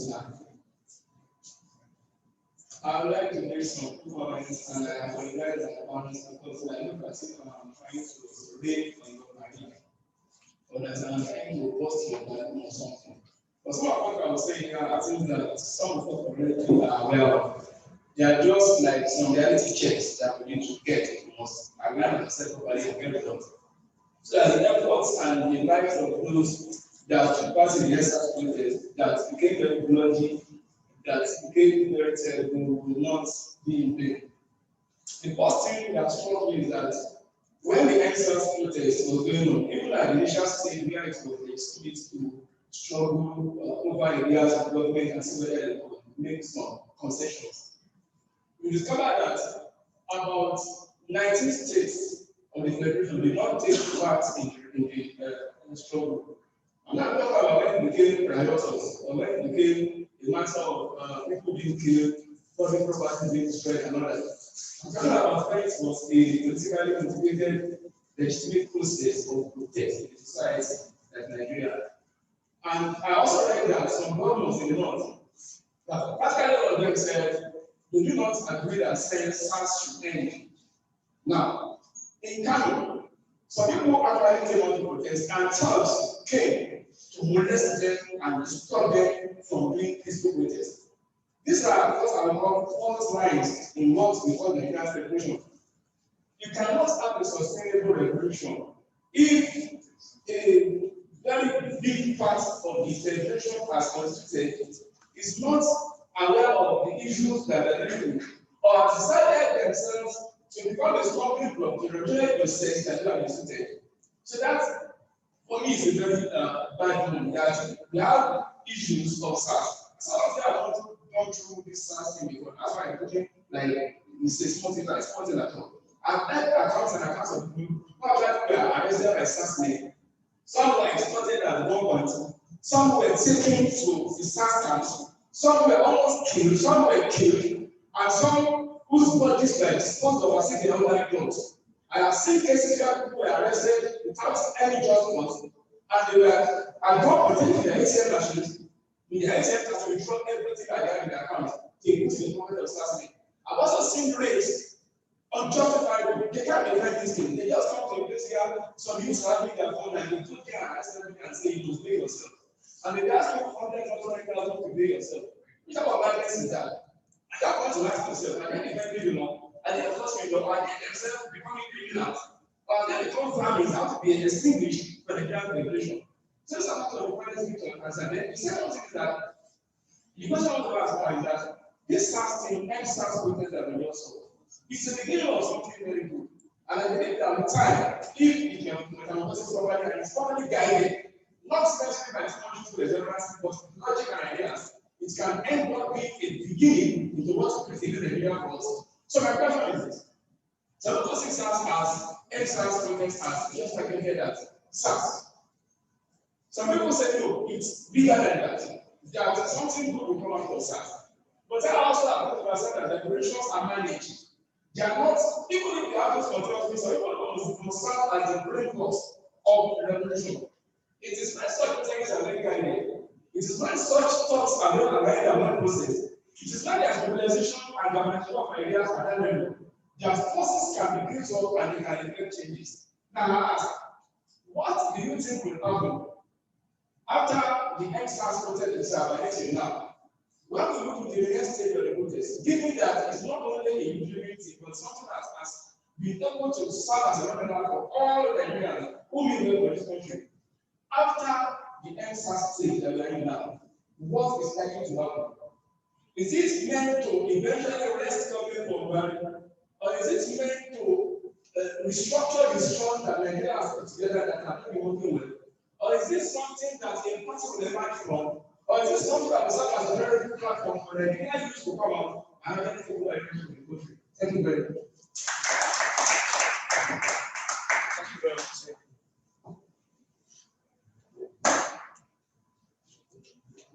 Good afternoon, ladies and gentlemen. My name is Segun, and I'm honored to be speaking here quickly. What I want to make as an illustration is that you see this projector. You see that this big projection that we are saying comes from a tiny circle, this projector. So if I want to cover this large, I'll need more hands to cover them. But if I want to cover it, I can just use my palm, and nothing will show. Yeah, so what I'm saying in essence is that big projection, that's the federal government that had guns. I can't get to just straight them one hand. But here is us without guns. We can easily cover anything without saying. Now, my point is, doing is more than writing. This is not as if writing is not making sense. You know, but the accumulation of writings that when I read something, I can take home from it. That means practical part of the writing will be instructed in that writing for us to take home. Because I may not have the same energy to come back tomorrow and read again, you know. So just to digress with this, I take forex and I keep journals. you know. So all my journals are kept. I go back to read them. But the moment that I'm writing those journals, it means so much that yeah, I correct my mistake. This is what makes make money today. But is it really working? Yes, it is. Because over the years, for 9 years and I'm training for it, I realized that there's a circle that I found myself in due to this character that I failed to call.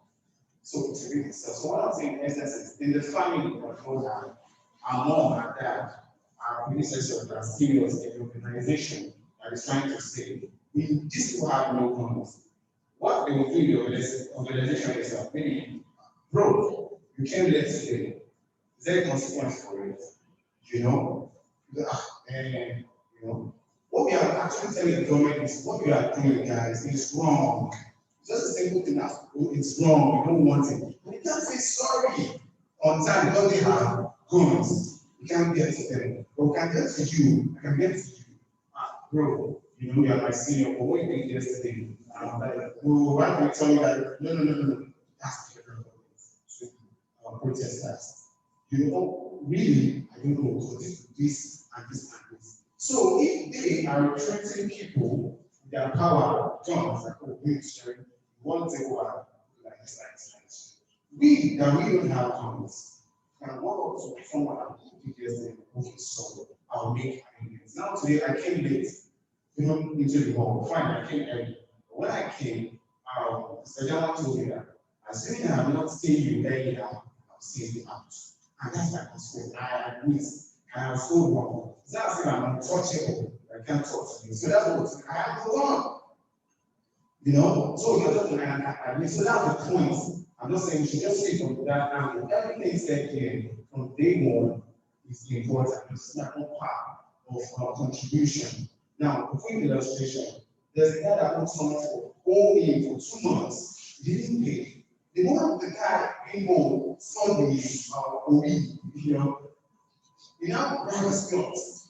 Now, it's one thing to kill. Now, the person that is going someone who wants to capitalize on the cracking of his plot in public, not to pay or be justified for his own act. But this guy came out and told me, bro, I don't support you. You are only in for 2 months. You're right.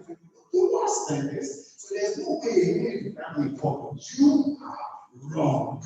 Simple. So that's what we are telling you. You are wrong. You are not wrong. You have comes. You can't come to us. So please, let's face it, you and I, we have no problems with the family, with the dad, the organization.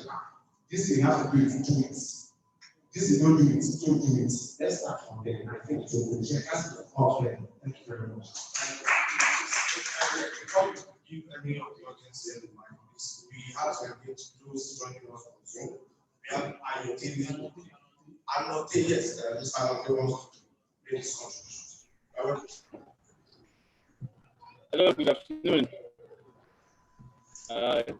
Such a great day to have a topic like this. You know, the youth revolution that happened in Nigeria was such an immense one, and it actually changed the dynamics of our country in a way. Of course, some people may feel that we haven't quite reached definitive conclusion about it, which is true, you know.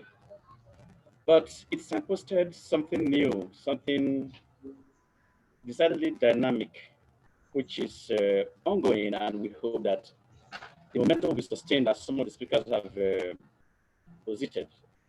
You know, what I would like to contribute, since it's more how writers to weigh in into the narrative. I did a piece here, but I posted one online a while ago. But this is the one I would like to read to, you know, listen at the audience all over the place. So it's titled Nero Syndrome. Like Nero, your country burns while you fiddle, not with the strains to make merry notes. You fiddle with phones and allow politicians to thunder your heritage. A noodles generation, a Twitter generation, and a foolish generation. Delicate nails poised over keypads are what they call you, as you lie supine on the couch and dream of millions and easy life. And ponderers of your future waste away your worth to nestle concubines offshore. You envy politicians in the easy locker, and your fathers fall down dead in pension lines daily for pittance after 35-year epileptic entitlements. Yet you build castles on Twitter and follow celebrities and lose yourself in a cloud of World Wide Web paradise, made fit for youth imagination to burn. Check 21st century youth. Check Nigerian youth. Check lazy Nigerian youth. Check lost. Check. How did you arrive here in private poverty and still feeling cool? A youth lost in the web of wealth he knows not how to make, except deep at crooked locker, cocoons of lazy longing. A wistful youth, we all said, growing like rats into alternate worlds. The Zuckerberg net, tech nets dreamt it of being. And we praying for a generation to answer their father's names, with burning fire in their eyes, to redeem a father's fallen homestead, and plant a new nation in rubbles of gold. We waited like worshippers before Lokun, waited like acolytes at the threshold of prophecy. Our village seemed destined for eternity, yet we waited for the long hour. We wait, we wait. Thank you. Thank you very much.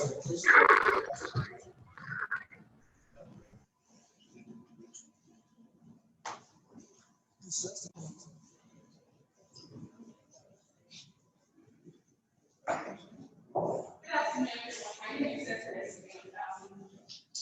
I think one of the mistakes that we make here, if you want a revolution, whether one Lord or not, I think we should start from the grassroots. We should start from the bottom up.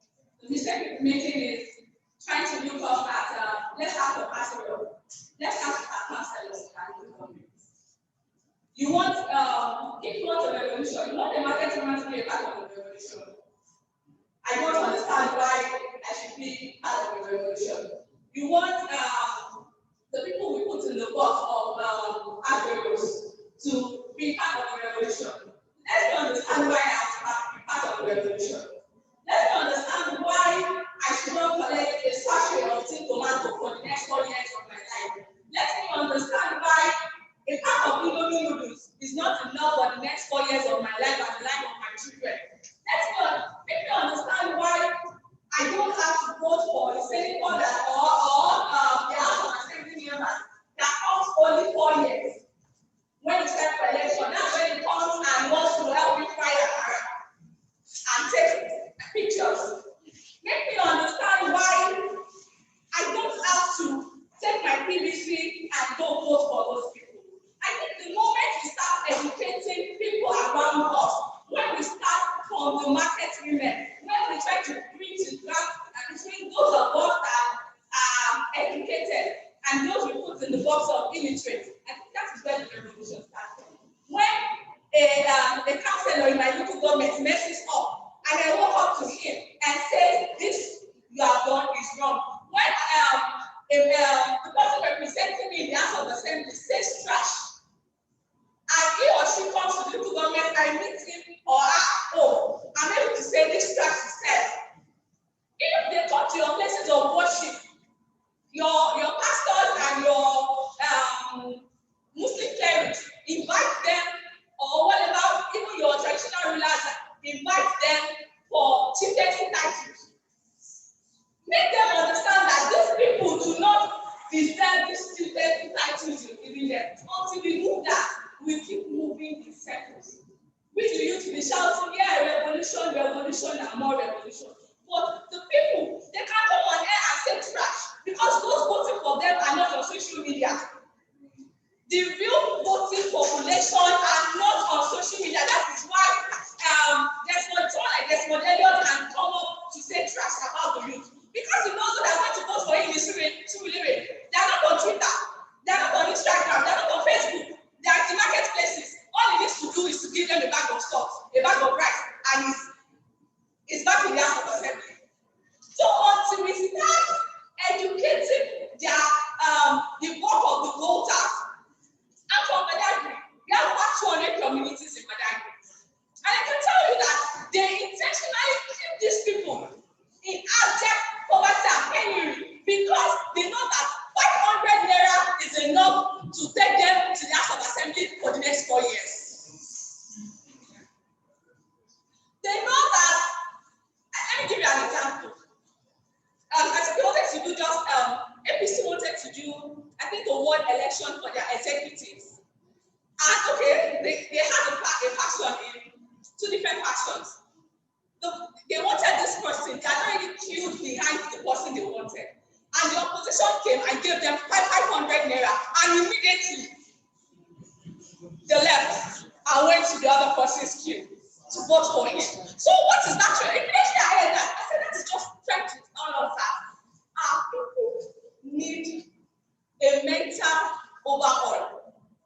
We should make them understand why they can't keep collecting this. If you tell them, oh, Saraki or somebody is your counselor's child is in America, but your own child is wearing torn uniform to school, that would make them understand. And when I'm talking about educating them, it's not like we'll go there once in a year, once in 2 years. Our people have selective amnesia, they forget things easily. That is why it is easy for someone like Buhari to contest against Jonathan and you still put him in after what we read in history about him. It's not that we forgot those things, why we should not be in power. Not for the first term, not for the second term now. So until we keep reminding these people, keep reminding them every time, keep going back to them, be friends with them, then they will understand the revolution we want. If I now tell your lawyer that if APC or PDP comes to you to campaign to ask for your vote, you tell them no. If you have water, pour on them. If you have pure water, stone them. The lawyer will understand why she has to do that. So that is where the revolution should start. You start from the bottom up. We should not just look at Aso Rock. That is where the revolution is going to start from. If during Abacha's period, they started the revolution from bottom down, Abacha would have stayed in power for that long. So until we keep doing that, we'll keep moving in circles. Thank you. Thank you very much.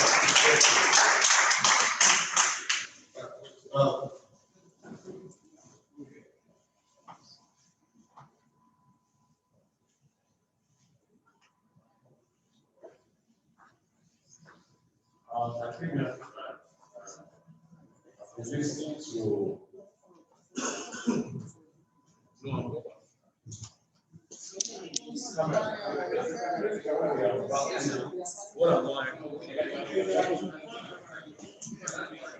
okay, so I'm supposed like this. Okay, I thought you really just wanted to do cameras.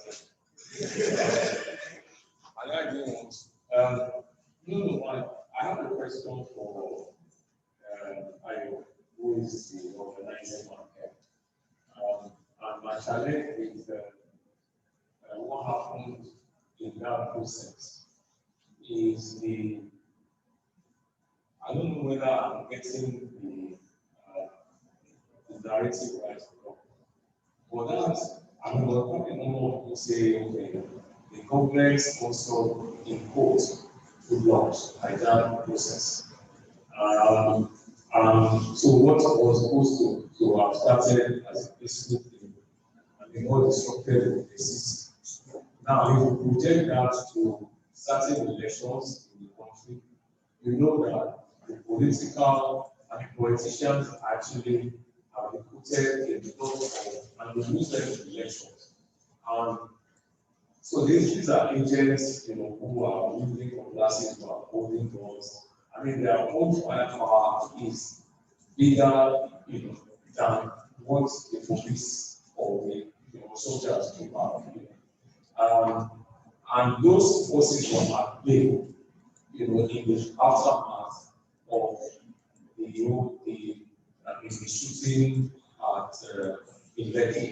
So my challenge is, how do you who are genuine revolutionaries, and assume let us project the protest itself as some kind of revolution. How do you manage that? How do you handle that particular situation in which Nigeria has gotten to a point where there is a value third force. And this force is neither the citizen, the regular citizen complaining, or the government itself. The government itself can't handle what it has created. Okay, they told me actually that I'm not very good. I don't talk. So because the question basically is how do because even when you have elections,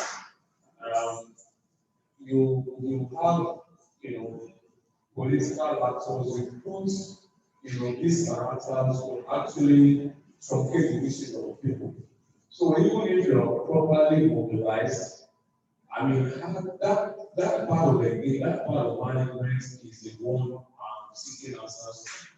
How do you guarantee that what you're trying to do is not taken over by somebody else who is taking advantage? I'm sure that people have asked this kind of question in several ways, but I'm seeking answers. Is your suggestion about mobilization and leadership or whatever the process movement is? Do you have answers in those and when we talk about unions, these people that are used, again, as you actually have people who are unionists and who are doing all of these things. And so they are down to the point where now they can decide that they take over, whatever aspects of our lives they want to take over. And that itself might be what you get. And so when the revolution comes, you might not really be able to define who is. I remember a famous quote by a gentleman called Johnson in the Liberian War, which some people would, characterize as some kind of revolution. So you might not get the revolution that you claim that you are looking for. Because of all of these factors. And that gentleman was saying that Chancellor is fighting, Samuel is fighting, Liberia is fucked up, and so I'm carrying on.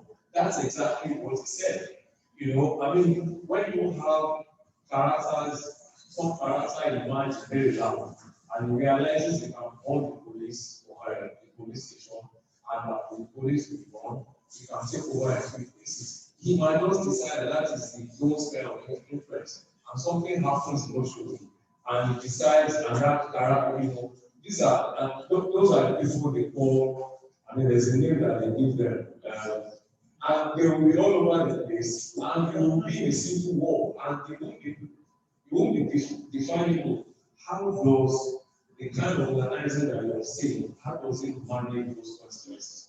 I hope that makes sense.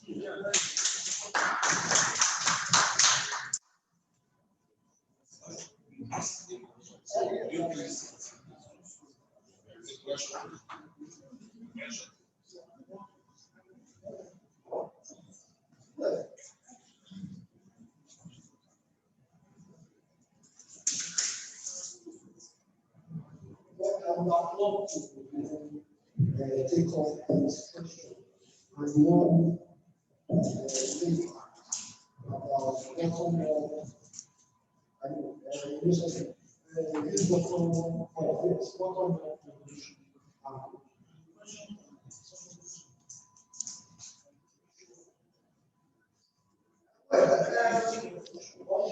question of having organizations what I would call the generation of the movement. There's one saying that some game acts without an idea, just like a mountain. Yes. So if you have someone with an app, and that's what all these SARS and the producers. They don't have any idea about to find this, and they are also implementing. So if you don't have, and let's say it's really important, the same idea of us. So what are you telling the person? You are telling you to pass, to go and to start working. So when I speak of organization, I'm also speaking about an organization that is grounded in ideas. And that's why I said, first, if there is any political party that is going to be formed, that is going to adopt chapter 2 of the Nigerian Constitution, at least it's enough as a minimum program. We can never be talking about expropriating those that are stealing Nigerian funds, expropriating those that are taking, yes, we can be talking about that. But for the movement, this thing, as someone said, starts in stages. There is the question of the bottom up and going to the revolution. Absolutely, it is correct. But this particular movement has also opened up. Should I say, I think this program, if it has said last year, we will not be talking enthusiastically about revolution.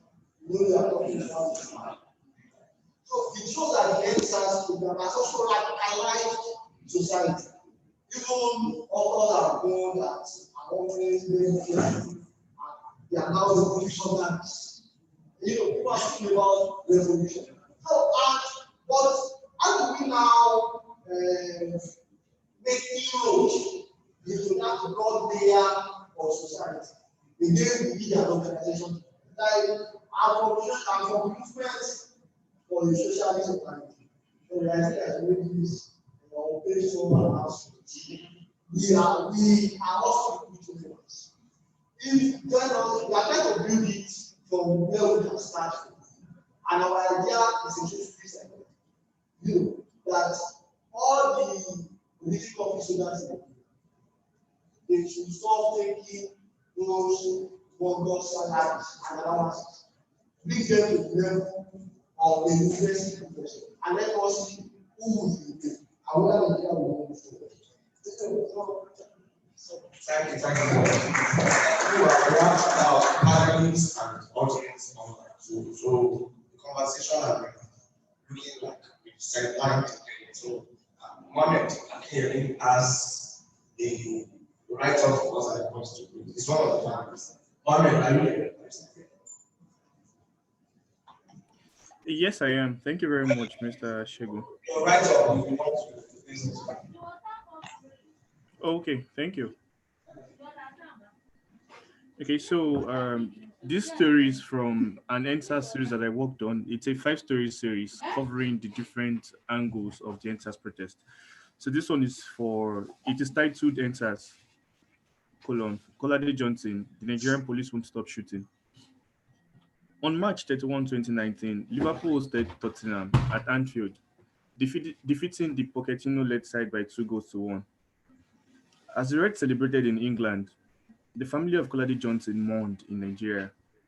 The circumstances leading to Kolade's death is akin to something from a poorly directed movie. A young media practitioner, Folorunsho Ismail, living on Babapomile Street, Mangoro, Onipetese community of Lagos State, was being kidnapped by unidentified men into a bus without number plates. Worried by the sight, people living in the community moved in to investigate. That was when an eyewitness saw a marked police force vest on one of the assailants. Open quotation. We discovered that it could be SARS. Close quotation. He said. They were later revealed to be operatives of the Special Anti-Cultism Unit, SACS. When the eyewitnesses moved closer to the bus, one of the officers opened gunfire. Kolade Johnson had just stepped out of the viewing center with Nana Samuel, an inhabitant of the community. They were both standing a few feet away from the commotion, observing without engaging. As the bus conveying the officers set out to leave, one of the operatives brought out his gun and faced Nana and Kolade. Nana said, I was like, God, what is going to happen next? The next thing I heard was 2 gunshots. After firing, the officer jumped into the bus, commando style, and the bus zoomed off. But the bullets had hit a target on Babapomile Street. Quotation. Not up to 1 minute, Kolade now said, Nana narrates. Kolade's body had become a home for the bullets. The eyewitnesses tried to get him to a hospital, but no cab driver was willing to take them for fear of further police brutality. By the time someone was able to someone was able to help them, Kolade had lost a lot of blood. He died that afternoon. Folorunsho Ismail would mention later that the reason for his kidnap was because of his dreadlocks. He said he saw the officer fire, heard the sound, but did not know that it hit anybody. Folorunsho himself was being beaten in the bus by another officer. Neither did Kolade. But both men were brutalized by men of the Nigerian police force suspected to be SARS operatives.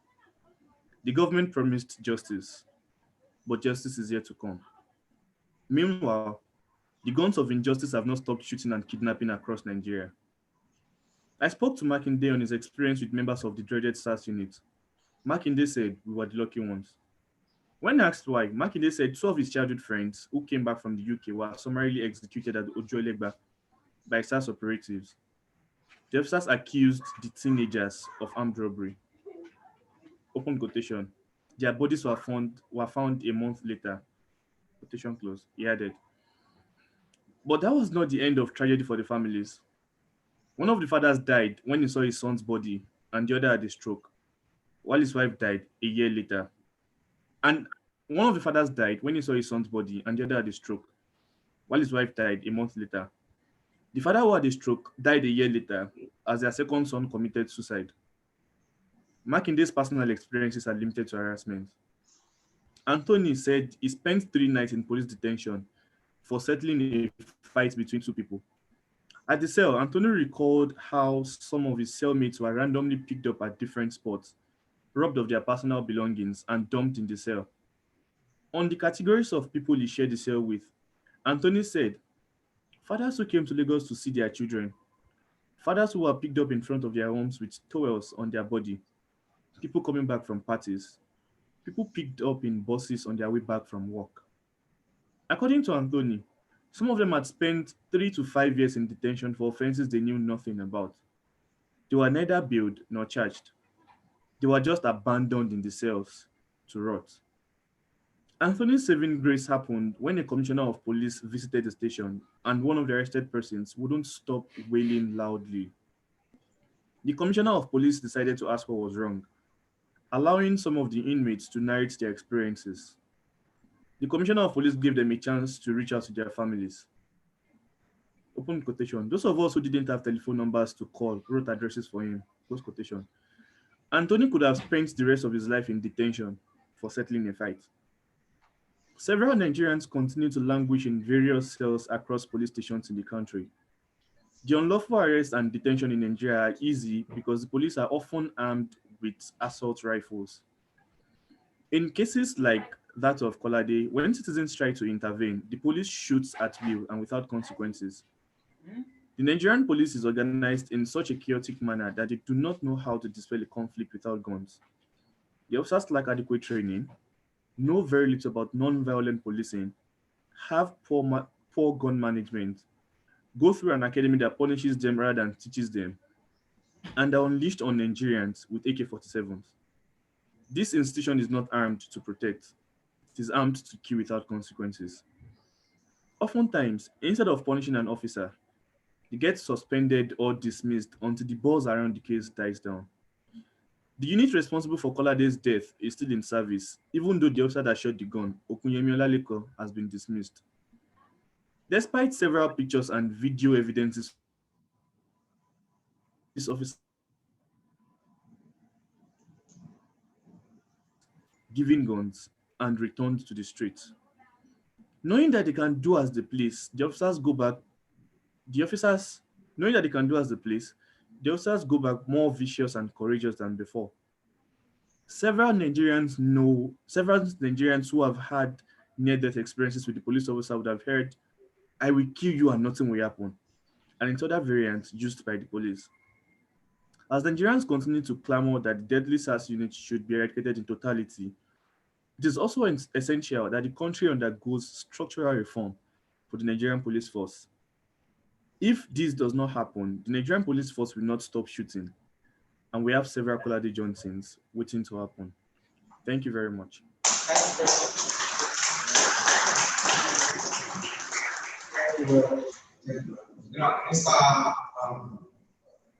Hey, Makio, is here. Mr. Finn. Yeah, I'm here. So, briefly, can you tell us what you think? Want to say what? Come on, the discussion. Well, I love the discussion. The discussion went in different ways at the end of the day. And one thing that runs through everything that everyone is saying is that the fight for the soul of this nation is no longer one that can be fought on the sideline. And the field is open, wide enough to accommodate different approaches and different perspectives. It will not all be political. It will not all be social. It will not all even be religious. But depending on which area you find yourself, fight. Fight for the soul of this nation. Peter Trotchin, a University of Cornell professor, wrote an article 3 days back, and I'm just going to quote loosely. He said, countries are on the brink of the end of civilization simply because leaders have learned to bribe citizens who rise up against them. But different countries are getting to the end where there are even nothing to bribe citizens with. And they have discovered that the people are now going to rise or are rising to start to eat the leaders. Literally, that is what is happening. We've gotten to the end of the road. And I'm saying it at this point, and I will repeat it again, and that was made evident during the ENDSARS protest. It is not about distinct leadership, but what we have and that drove that movement is what we call distributive leadership. Everybody being a leader in his own right.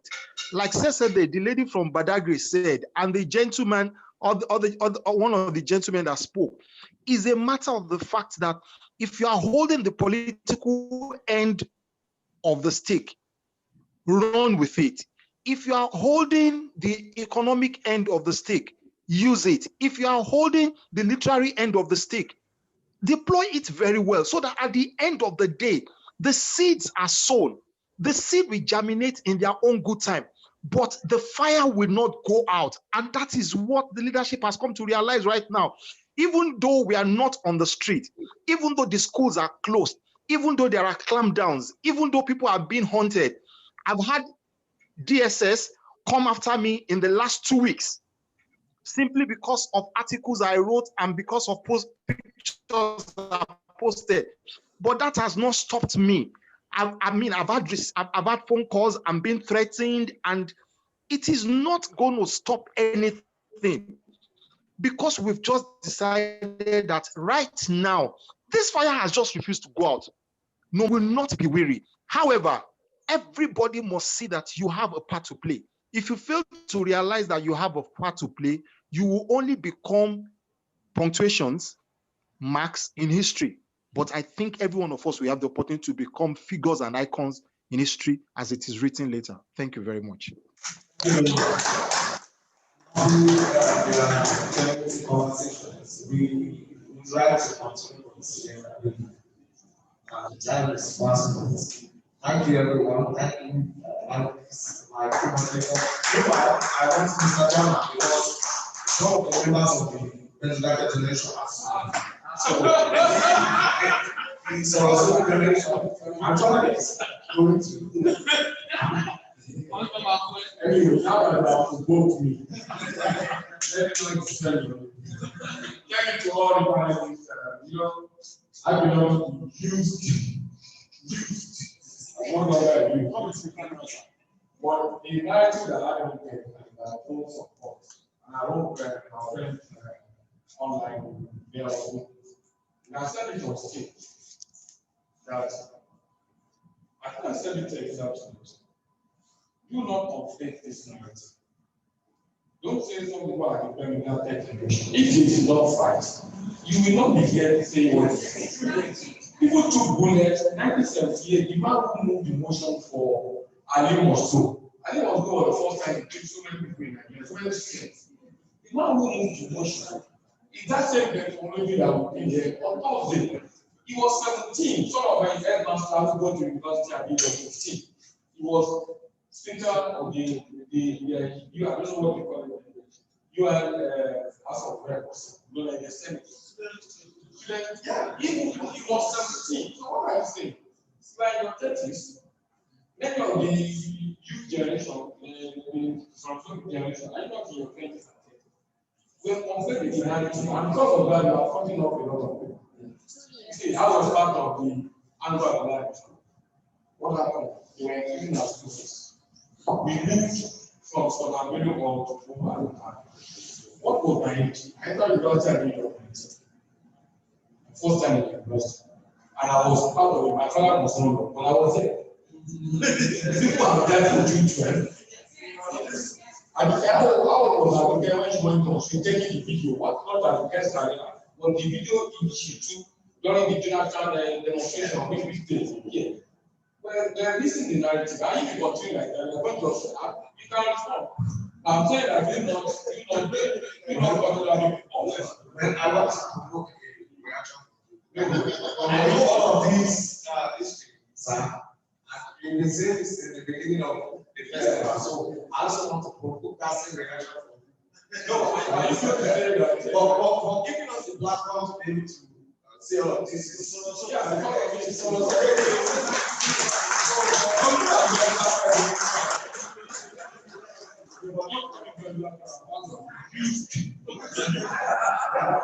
but thank you very much. Most of the general people are out there reporting some of this. They are like the first speaker said. Now he went out there to go and talk. So the man to be when the military men were at the beach. What your point was 32 days ago? Yes. What your point was being responsible. He went, the political was simply did not push him. I said, I will report it. He did not sacrifice it. Do not let us waste the night. So if you continue this way, you will now try a well.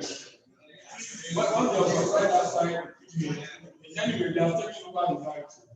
So when we chose the same this revolution was 50, we wanted to feel the voice of the writers. Because in all of this, it looks like the only people who went on the street. And but people were saying they were lawyers and doctors. They were the doctors even claiming that they were writers among them. That's why we said this revolution has to be street. We have to write it. We have to write it. I was on the TV program where I was saying that Trump is a he's not going Trump is there. More than 10 books have been written on Trump, why not say? Including by his own sister or niece, Mary. On Trump, there's one man there in Africa. How many of you have written anything on Trump? And when you write it in color, you don't read. How many books have been produced? We all know, where are the books? You come after me. I'm not saying that you want to feel young people writing numbers. You like to read volumes. CORA, if you write a book, you put your contract. Whether you like it or not, it will be there. You don't allow it to make like it is a meet online. Don't worry, they are coming to your Thank you very much as you share because the next session has to be completed right now. Mr. Kolu, also and Amara.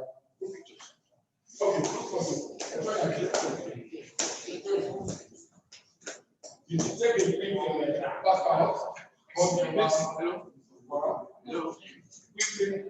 out. Hello.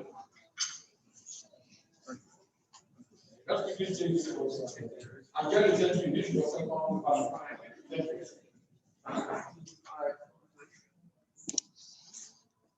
But you almost have to.